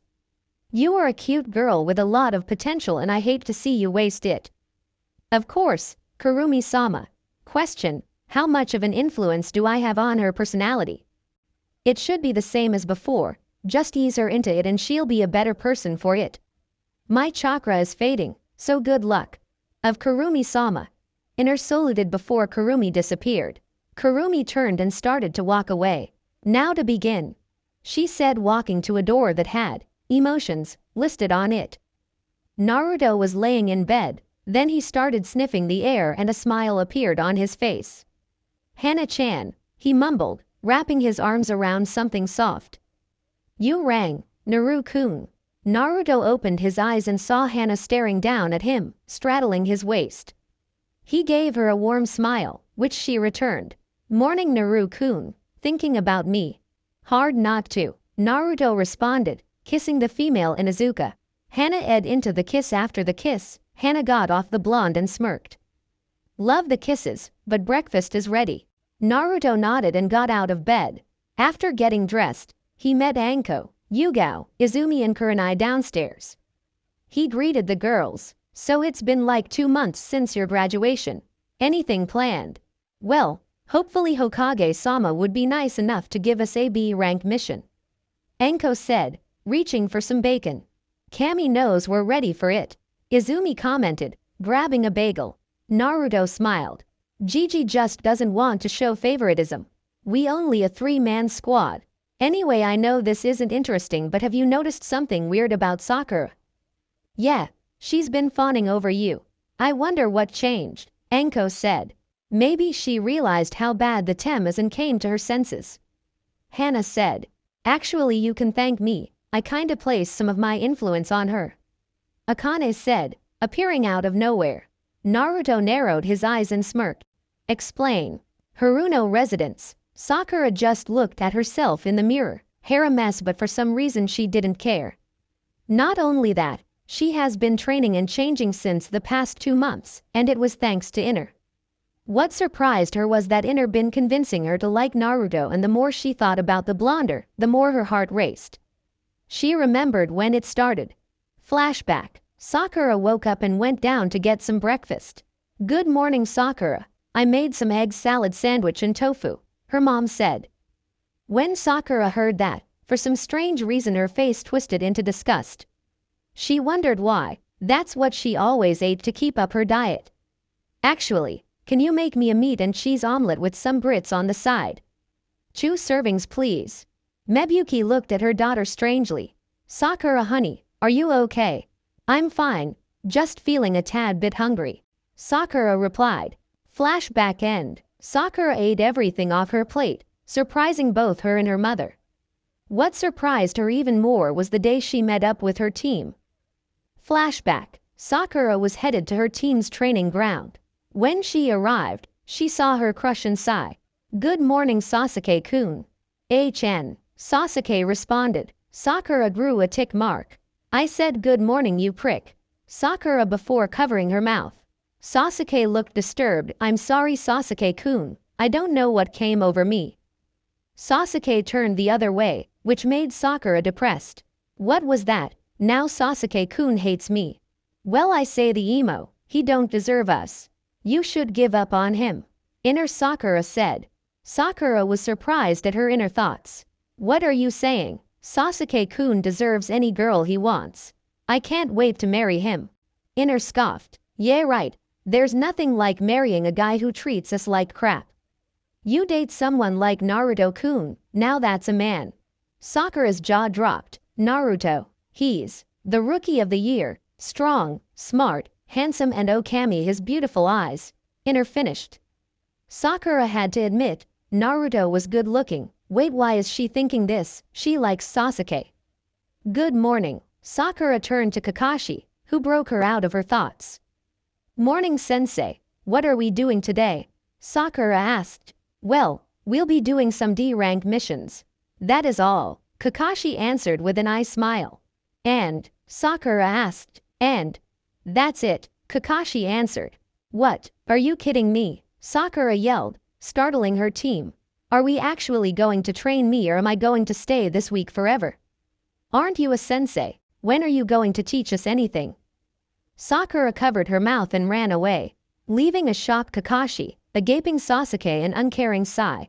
Flashback end. Hinner, what's going on with you? Sakura asked herself. I'm waking you up, now get some breakfast. If we are going to impress Naruto-kun and finally we can develop a killer body. Inner Sakura said. What do you mean? Sakura asked. Did you actually think you were going to develop a body by dieting? Look at Hinata. She has C-cups and she's the same age as us, she's still developing. And do you know what she eats more than anything? No, what? Cinnamon buns and ramen. The only reason she's not fat is because she trains. This thin body of ours is going to get us killed. So eat 2 people worth of breakfast and find some women to train with. Inner said. Sakura nodded and proceeded to actually eat some real food and put on some tight shorts and a tank top that covers the top of her chest. With Naruto. Okay, now it's time for some ninja tag, and this time I'm not going to be it because I'm the only boy. Naruto said, narrowing his eyes. The girls chuckled. Now who's going to be it? Anko smirked and raised her hand. I'll be it. Naruto nodded. Okay, what's your personal rule? Anko touched her chin and thought about it. When Naruto was it, he made a rule where he could use 3 cage bunshin, but the girls could use weapons. How about this? If you are caught, I get to use a clone. The clone numbers go up for each person caught. But you can rescue the person who was caught as long as you give them a kiss. I'll take you to the cage mountain if you were caught." The girls blushed at that but accepted the rules. "And instead of the forest of death, we are going to run around the village, all right? You have 30 seconds starting now." Sakura was jogging around the village, trying to build up her stamina. After Inner's weird personality change, she realized how weak her body was. She was so focused on Sasuke that she let her get dragged down. After Inner constant yelling, she decided to train seriously. Currently, she was jogging through the village at a steady pace. "To be honest, I thought you would pass out by now," Inner commented. "You know, you've been insulting me a lot lately." "Well, someone has too. You were smart outer, but I'm just treating you how you've treated Naruto-kun. The difference is, you deserve it and I'm using it to motivate you." "You were just a bitch," Inner said. Sakura signed at this. If anyone else told her this, she would have denied it, but to hear it from her inner thoughts, that was different. "I really was a fangirl to the core, wasn't I?" Inner smiled at this. Her outer self was changing to a better kunoichi. Now if she could completely destroy her crush on the Uchiha, she could get Sakura to become one Naruto's mate. "Yeah, but you've become a better person. To show it, why won't you become friends with Naruto-kun and treat him a little better and don't hate him because someone else tells you to? He's a good person." Sakura thought about this and nodded. Honestly, she wished Naruto had a crush on her again. After seeing how happy Hinata and Izumi were, she wondered how it would feel if she gave the blonde a chance. "Look, it's the demon and his sluts." Sakura snapped out her thoughts when she heard a villager comment. She looked up when she heard laughter and saw Naruto being chased by his sensei. Enko leapt towards Naruto, but he did a backflip over her and dodged her grasp. "Gotta do better than that, Enko-chan." Enko smiled at him. "I will catch you, Foxy-kun," she said, rushing at him again. Sakura jumped up to a building and saw Enko in the distance, chasing Hinata and Izumi after she lost Naruto. "What's going on?" "Ninja tag. Enko is it, and she's trying to catch us," Naruto answered, appearing next to the Pinkett, startling her. "Sorry about that. I must say you look good in gym clothes, training." Sakura blushed at the comment before composing herself. "Yeah, I realized a while ago how weak I am, so I was doing a morning jog to try to build my stamina." Naruto nodded and got an idea. "Okay, how about you play tag with us? It'll help build your stamina and evasive skills. Plus it's more fun."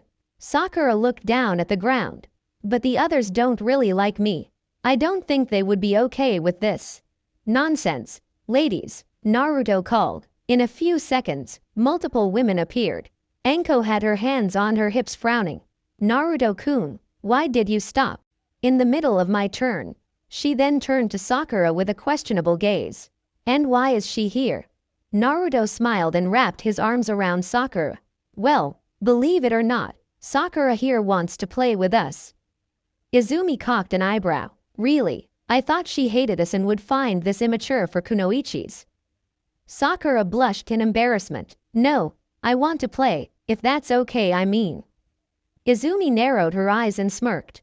"Fine, but no fangirling." Sakura nodded her head and joined the group. Inner smirked. Outer was bonding with Naruto's group. Once Outer becomes physically ready, Inner could make her move. "Report. Hi, the target is still with his group, sir. They seem to be playing tag." "And the traitor, she's with him. What are your orders, Danzo-sama?" "When the two are alone, you are to kill the Uchiha girl and bring me the boy. To have the village thrive, he will become my weapon and Konoha we reign over all," Danzo ordered. Sakura was exhausted. She wished she took training more seriously. She was so exhausted after a simple game of tag. But she really did enjoy herself. Sakura didn't have many friends since she started crushing on the Uchiha, and her crush always ignored her. Seeing Hinata and Izumi enjoying themselves around Naruto kind of made her feel jealous. It was getting close to the afternoon. The group decided to head to Akamaki's barbecue place. When Sakura was about to protest, she was stopped by Enko claiming it'll help her body get bigger, which shut her up. As they head to the spot, Naruto stops midway and narrows his eyes and smirks. Enko turned to her student. "What's wrong, Naruto-kun?" "Oh, nothing, Izumi-chan. I think you and I have some business to take care of. We'll meet up with you guys later, Naruto said. Izumi was about to ask what he was talking about until her enhanced eyesight saw Root in the shadows. She smiled and nodded. All right, lead the way. Naruto and Izumi left the group, confusing Sakura. Where are they going? Yugao smiled and proceeded to the restaurant. Izumi have a bad history and they're dealing with the root of it. Naruto and Izumi were jumping through the forest of death, with their followers behind them. I think this is far enough, Naruto said, landing on the branch. Izumi landed on one lower than him. Come on out, you bastards, Izumi yelled. 10 root Anbu appeared around the two Hanyu. Izumi Uchiha, you are to be disposed of for being a traitor to the cause. Naruto Uzumaki, you are to come with us and be properly trained. You have no say in the matter, one of them said. Naruto cocked an eyebrow confusingly. Excuse me for being rude and arrogant, but the weak don't command the strong. So in reality, you have no say in the matter, Naruto said, stretching out his hand.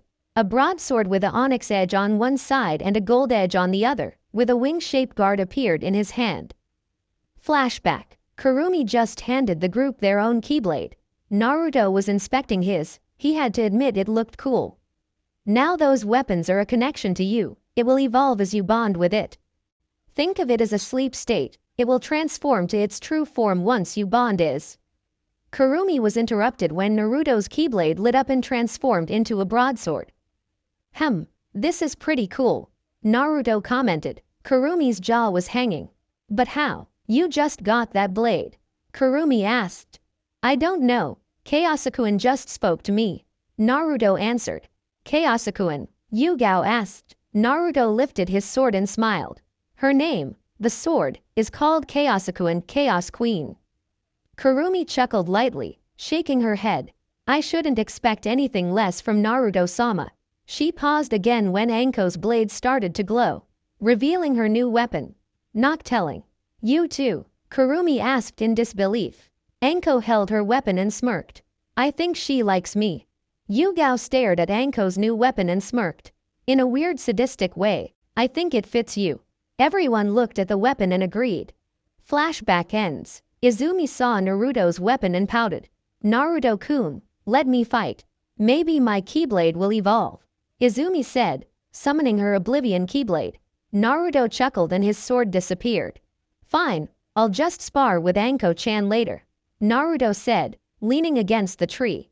Fine, we were supposed to eliminate you anyways, the root said, pulling out a Tonto.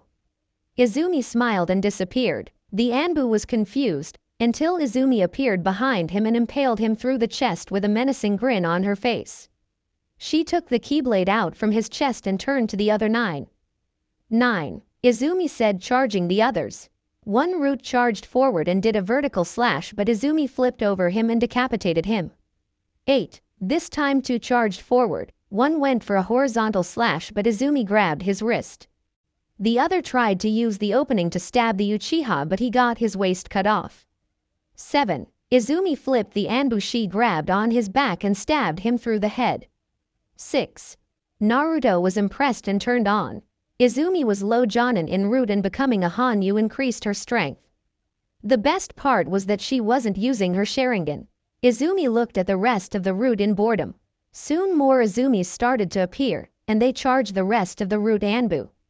Naruto watches as Izumi relentlessly cuts down the Anbu one by one. She looked like a true demon. After Izumi was done cutting down the Anbu, she turned to Naruto and jumped him, smashing her lips on top of Naruto's. Her bloodlust turned lust and she was pent up. Naruto wrapped his arms around her waist, pulling her closer. Izumi pulled back and smiled. That was fun, but my Keyblade didn't evolve, Izumi said with a cute pout. Give it time, now let's meet up with the others. Izumi nodded and they proceeded. Danzo was seething. 10 of his root seals died out, which means they were killed. He underestimated the Jinchuriki. He has to be cautious on how to approach this. Soon Naruto, you'll be my weapon or die. Later that night, Anko was sweating as she tried to go to sleep. She was unconsciously groping herself, in pleasure, thinking about her alpha. She was not sure where this came from, but it was slowly building her tension. Quote exclamation mark. I can't take it. Anko needs some playtime now. Anko then got up and quietly went to Naruto's room while wearing nothing but her panties. She didn't want to wake no one up, especially Kurenai and Yugao. Kami knows what would happen if she was caught by those two. How? Anko mumbled as she ran into something. She looked up and her eyes widened. Hana, what are you doing here? Hana was rubbing her head and looked at Anko. I would have asked you the same, but I can smell the pheromones on you. I'm guessing you were having trouble sleeping. I know we said we would decide who goes first. Begins. I'm sure they'll understand, and how about we share our first time? Naruto-kun is a stamina freak. Anko offered. Hana nodded. When they made it to Naruto's room, they heard heavy breathing. Anko and Hana sniffed the air. Pheromones were coming from Naruto's room and also some sweat. They opened the door to see Naruto twisting and turning in his sleep. Naruto sniffed the air and smiled. Anko-chan, Hana-chan. Naruto mumbled before he felt something soft touch his lips, then he felt the covers be pulled off of him.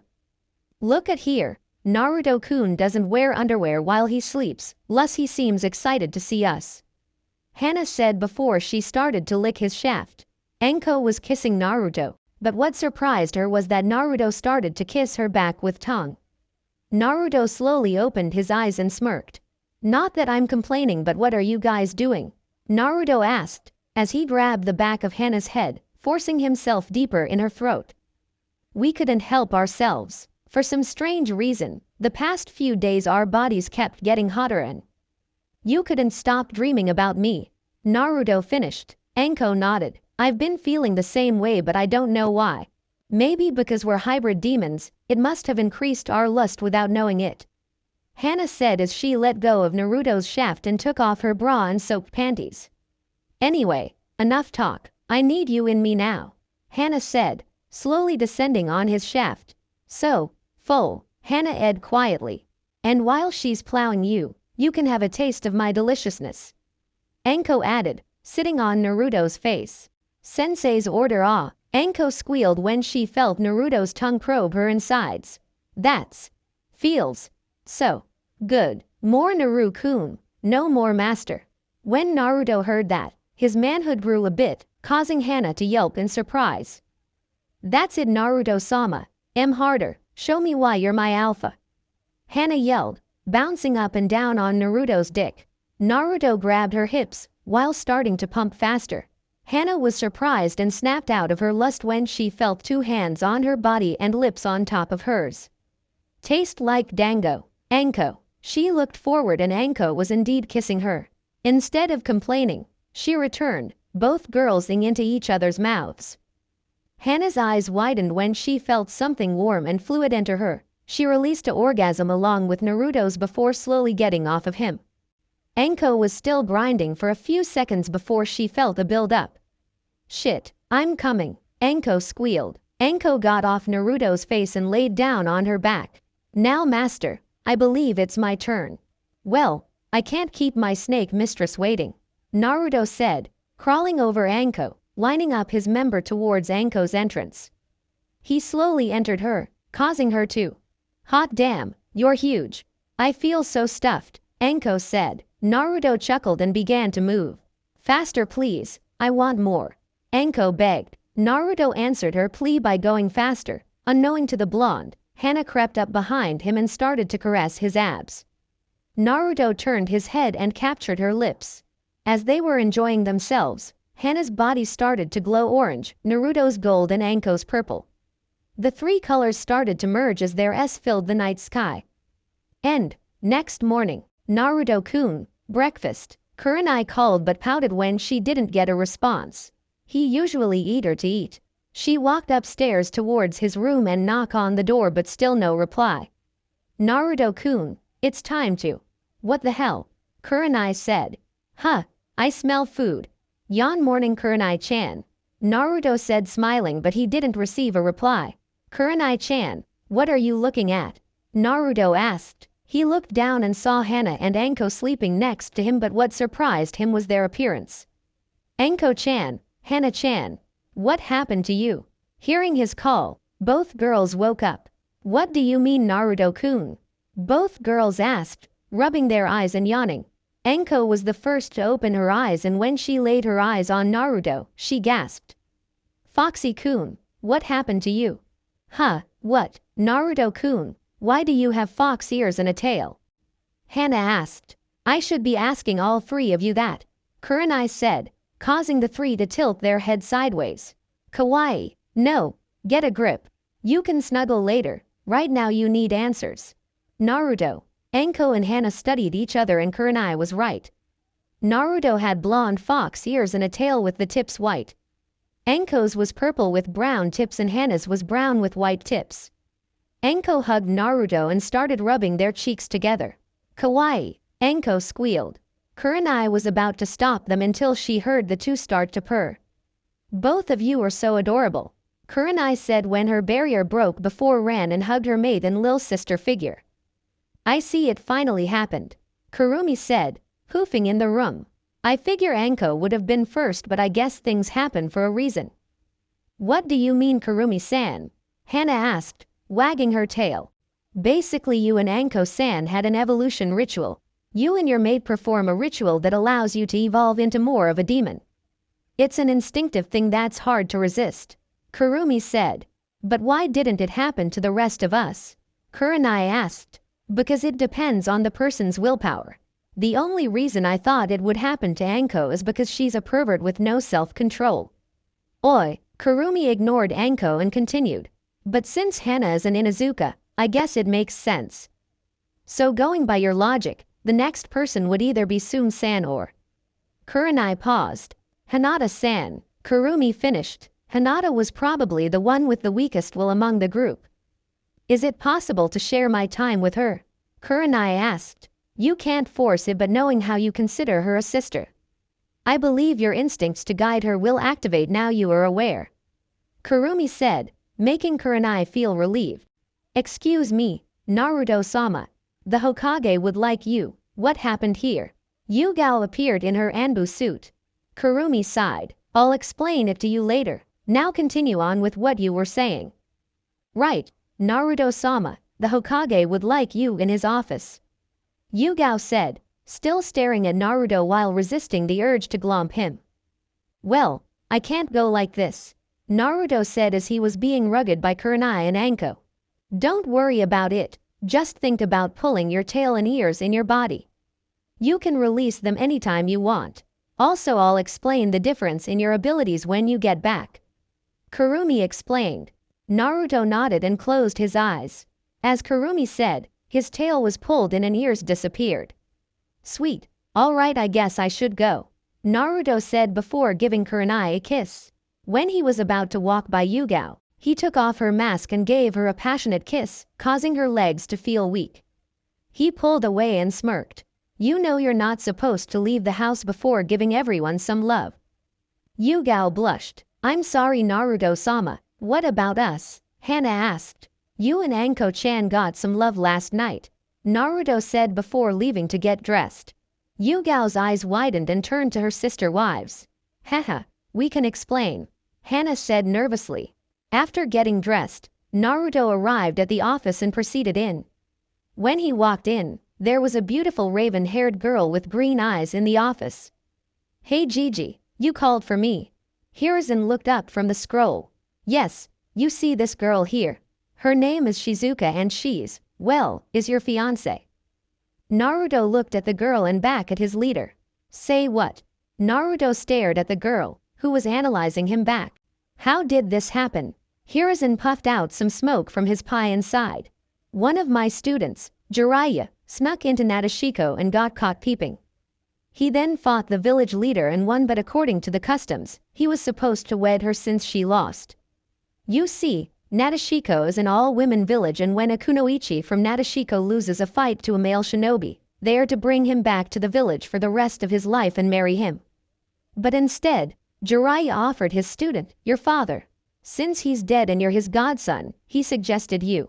Godson, he never visits and now he forces me to marry someone I don't know. No thanks, Naruto said. He's looking out for the village on my orders, trust me. And why not give the girl a chance? You're under the CRA. Hiruzen asked. Because I don't want to leave. Naruto responded. You won't have to. Because of your clan status, it was decided Shizuka would be transferred here and act as a liaison between her village and ours once she becomes a chunin. That is if she accepts you. Hiruzen said. Naruto tilted his head in confusion. What do you mean? He means it's customary for kunoichi from my village to fight their spouse and test their abilities before making a decision. Shizuka explained. I see. Let's go to my compound and fight there. Naruto said. Shizuka nodded in agreement and followed the blonde. She was determined to win so she can prove her strength. There's no way I'm going to lose. I might be over my head. Shizuka thought as she watched Naruto's mates fighting against each other. Ha! Hinata shouted out a battle cry as she charged Hana, thrusting her palms forward to strike the Inuzuka air. Hana dodged by back-flipping and swiped at the Hyuga heiress with her claws, but Hinata redirected it with her palm and the two traded blows back-to-back, but it looked like a blur to Shizuka. On the other side of the field, Izumi was facing Yugao in a kenjutsu spar. They were moving too fast to see, but you could hear the sound of steel hitting each other. Hinata and Hana jumped off trees and were jumping off them, clashing in the air back and forth. Kurenai and Anko were on the side watching. Hey girls, Naruto called. The girls stopped and turned to their mate. Hinata and Izumi rushed him and blomped him in a hug. Naruto returned the hug. I got some news. Does the news have anything to do with this girl? Is she joining the club? Anko asked, smirking as she walked around Shizuka. She's cute. Shizuka blushed at the comment. Yeah, she might. Apparently I'm in an arranged marriage with her, but she wants to fight me to prove I'm worthy. You're going to lose, all the kunoichi said. What? But you don't know what I can do. How can you just judge me? Shizuka asked. Can you beat a jonin? Kurenai asked. No, I can beat a mid-level chunin. Shizuka responded with pride. Then you cannot beat Naruto-kun. Yugao said. But if you still want to fight, I'll indulge you. Naruto said, walking onto the field. Shizuka walked to the opposite side. Yugao-chan, may you referee the match? Yugao nodded and walked between the two. This is a match between Naruto and. Yugao looked at Nadeshiko Nin. Shizuka, this is a match between Naruto and Shizuka. Anything goes but killing blows. The match is over when I say it's over. You may begin, Yugao said, jumping back. I guess I'll test his reflexes.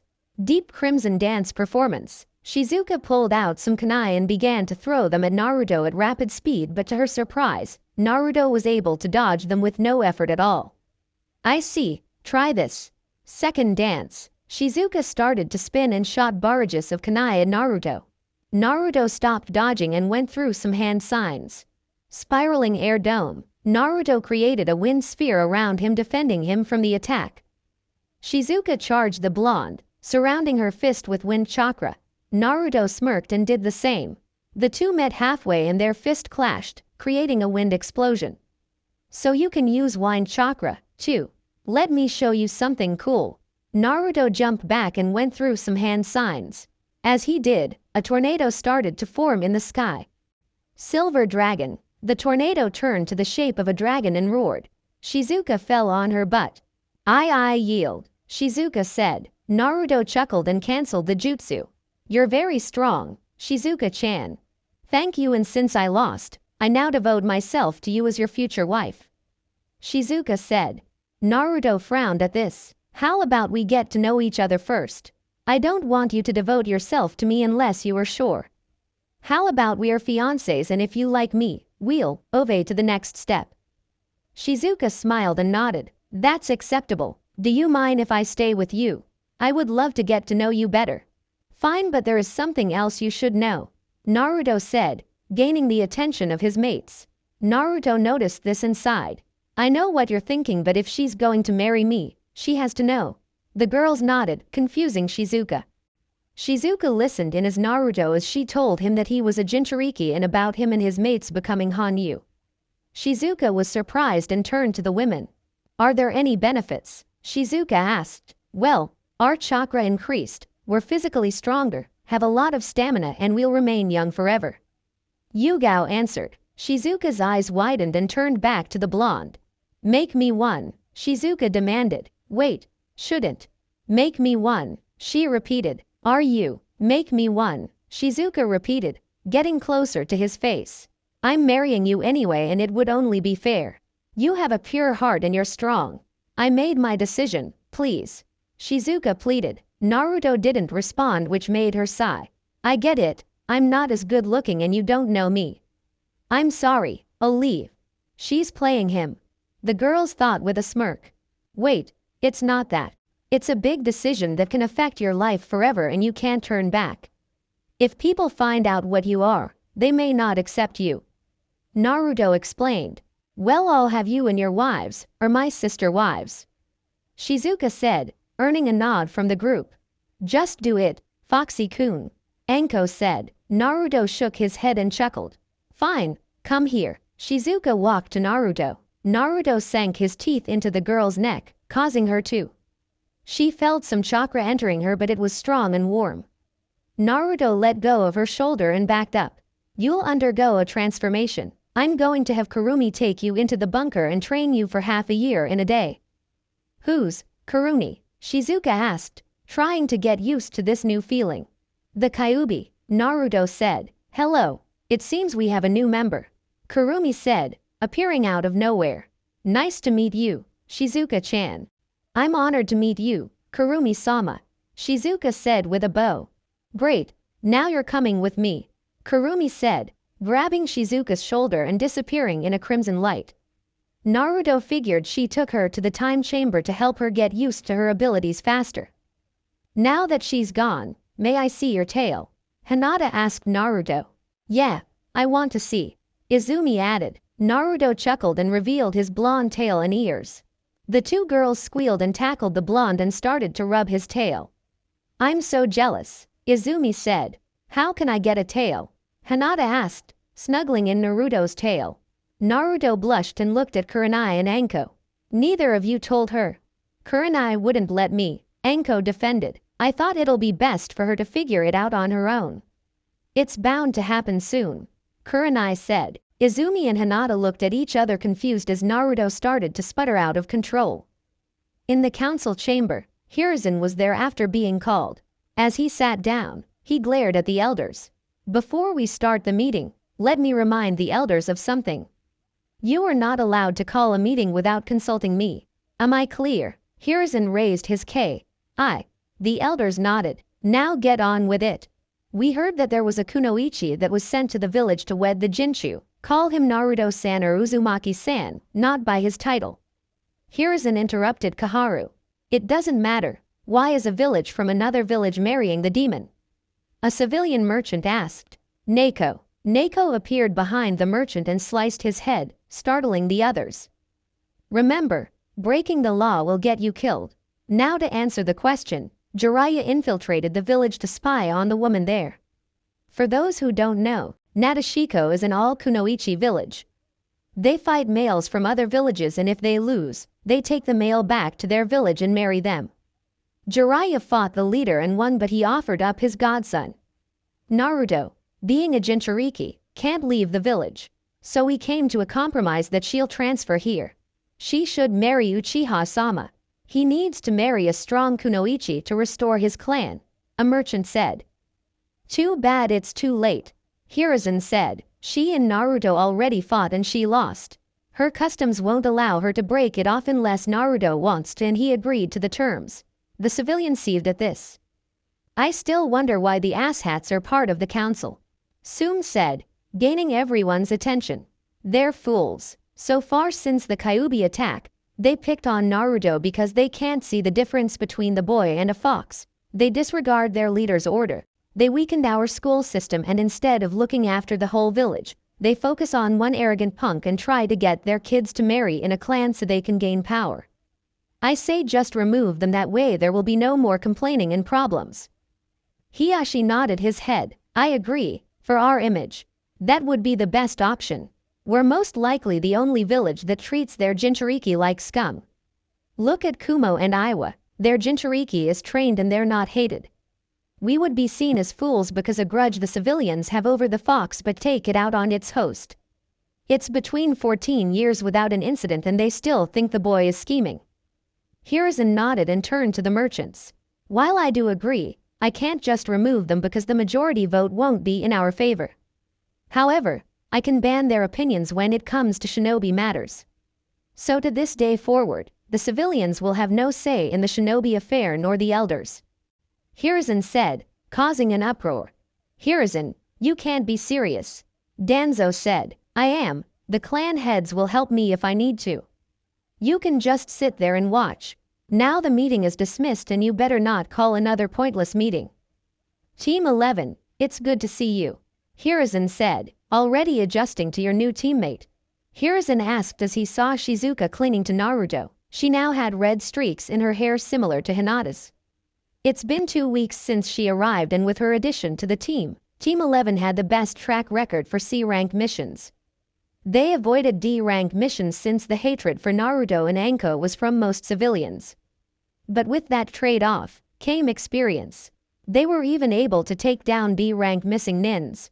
Now are you ready for another C-rank mission? Anko smiled. Old man, my team is ready for a B rank. I can't let their skills get rusty. Anko said. Well, if you want, we can always have another one-on-one match. Naruto said. Anko adopted a teasing grin before getting in Naruto's face. Fine, but I think I'll prefer something else more than fighting. Anko said. Well, I think I have plenty of stamina. Naruto responded. Hiruzen had blood running down his nose as Izumi laughed and Shizuka looked confused. You've done it. When's it going to be my turn? Shizuka asked. That was the final straw and Hiruzen nearly passed out. Anko, Izumi and Naruto were laughing their asses off. Then their attention was drawn to the door when they heard the knob twisted. Team 7 walked in with Sasuke's face being covered in scratches and Sakura had a sleepy Tora on her head. I see you completed your mission, Kakashi. I'll call the daimyo's wife in. Hiruzen said as Anbu disappeared from the shadows. Soon a fat woman walked in and grabbed the cat off Sakura's head and hugged it before leaving, thanking Team 7 on her way out. Now do you want another D-rank mission? No. Sasuke yelled, I don't want to do any more chores, let us have a mission to test my skills. Sasuke said, Boy, do you know who you are talking to? Hiruzen said, raising his ki. Sasuke buckled a bit and bowed. I'm sorry, sir, Sasuke said. Hiruzen stopped his ki and turned to Kakashi. Do you think your team is ready? Kakashi looked at his team and between the three, Sasuke was ready since he was strong as a low chunin. Sai was a mystery and knew that he worked for Danzo considering he didn't feel anything from. Then there was Sakura. He wasn't sure how but she was improving very fast even without his help. He had her and Sasuke spar and to his surprise, she saw him overwhelm the Uchiha. She was aggressive and given her intellect, it was a powerful combo. I believe they're ready, Kakashi answered. Alright, I have a C-rank mission for you. Send in the client, Hiruzen said. An old man walked in and looked at the two teams of genin. Good evening, Chizuna-san. This is the team that will guide you back to your village. Hiruzen said, gesturing to Team 7. Them. They look like they're still in diapers, especially the duck head. Chizuna said, making the Uchiha seethed. Chizuna looks towards Team 11 and scowls. They looked even worse, 2 little girls, a doll and a blonde. Chizuna was interrupted when Team 11 genin disappeared and reappeared in front of him with kunai pointing at different body parts. Kakashi was amazed at what he saw. He wondered what kind of training Anko put her team through. Anko chuckled and walked towards the bridge builder. I should warn you, my team is overprotective over each other like a pack of foxes. So I'll be careful of what you say. Enough, Anko, Hiruzen said with a smile. As you can see, Chizuna, my shinobi are very capable, Hiruzen said as Team 11 walked back beside Anko. Chizuna coughed in his hand and tried to look strong before looking at Team 7. Alright, I expect you to protect me with your lives. Chizuna said. Don't worry, they're just bandits. Nothing we can't handle, Kakashi said, making Chizuna flinch, which didn't go unnoticed by the Hokage, the Jonin and Team 11. Sasuke, Sakura and Sai. Prepare for a month-long trip at the most and meet me at the gate tomorrow morning. Kakashi said as his team and Chizuna left the room. Naruto turned to Hiruzen, who caught his eye. You've seen it as well. Naruto nodded. Yeah, he's hiding something. When Kakashi mentioned bandits, he flinched. I believe it's because of the situation at Wave, Shizuka said, gaining their attention. On my way to Konoha, Wave is dying and I heard some drug lord took over. I see, he's poor and doesn't have money. So he lied because he's probably afraid we won't help him. Izumi said. Look at you three, you make me proud. Enko teased before turning serious. What's your order? Well, since he can't afford it unless we help deal with the problem, I want you to trail Team 7 tomorrow and find out the drug lord and eliminate him. Then we'll collect our pay, Hiruzen said, earning a nod from the four as they shushan out the room. After leaving the office, Team 11 decided to get some ramen and head to Ichiraku's. As Ayame was washing dishes, she heard the curtains open and turned to the entrance. When she saw her favorite blonde, a big bright smile appeared on her face. Naruto-kun, Ayame squeals as she runs towards the blonde and wraps him in a hug. Hey Ayame-chan, Naruto greeted his first friend. You don't visit as much, don't you miss me? Ayame asked while pouting. Of Ayame-chan, I was just busy outside the village. No, there's no excuse. How can I make it up to you? Naruto asked, holding the ramen girl's hand. Ayame adopted a small smile which the other kunoichi noticed. She got him. The girls thought, well, how about taking me on a date sometime? Ayame asked, shocking the blonde. What, why me? Not that I'm flattered. Naruto asked, blushing. Well, why not? Ayame answered. Let's start with the village itself. More than half of them attacked you when you were young and that automatically ruled them out. Then there's the shinobi and the kunoichi. The ones that only protect you are the ones around you and the male ignore you. You're the only one who seems to have a heart and you're also handsome as well. So what do you say?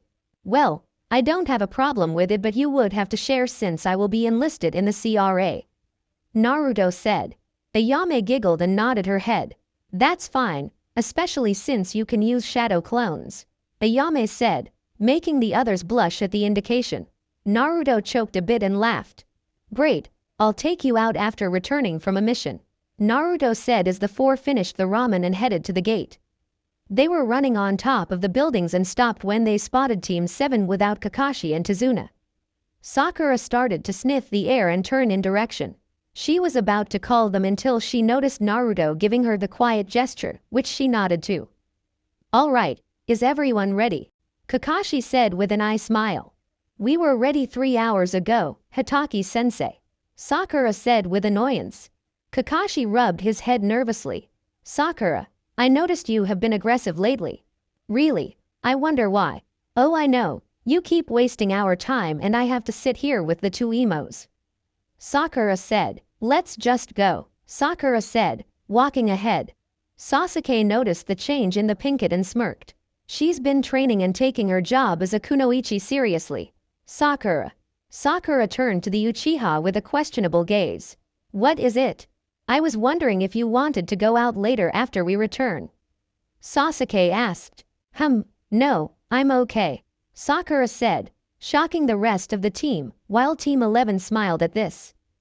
You do know I'm asking you on a date, Sasuke responded in disbelief. Yeah, and I'm not interested in you, Sakura replied. Yeah, we belong to Naruto-kun. He only wants us cause we're strong, Inner Sakura said. Yeah, who does he think he is? Sakura said as she walked with her team following her. Sasuke stood there for a while and frowned as he followed. Team 11 was in the trees behind them, waiting for Team 7 to walk a little further before tailing them. Naruto smiled at Sakura and was glad she was changing, but he also sensed two different chakras in her. One was hers but the others were like his. All right ladies, let's head out and purge the disease in Wave, Naruto said as the kunoichis nodded before following their mate. Santobi continue. I hope you enjoyed this story. Also remember to subscribe and like this video. See you in the next video.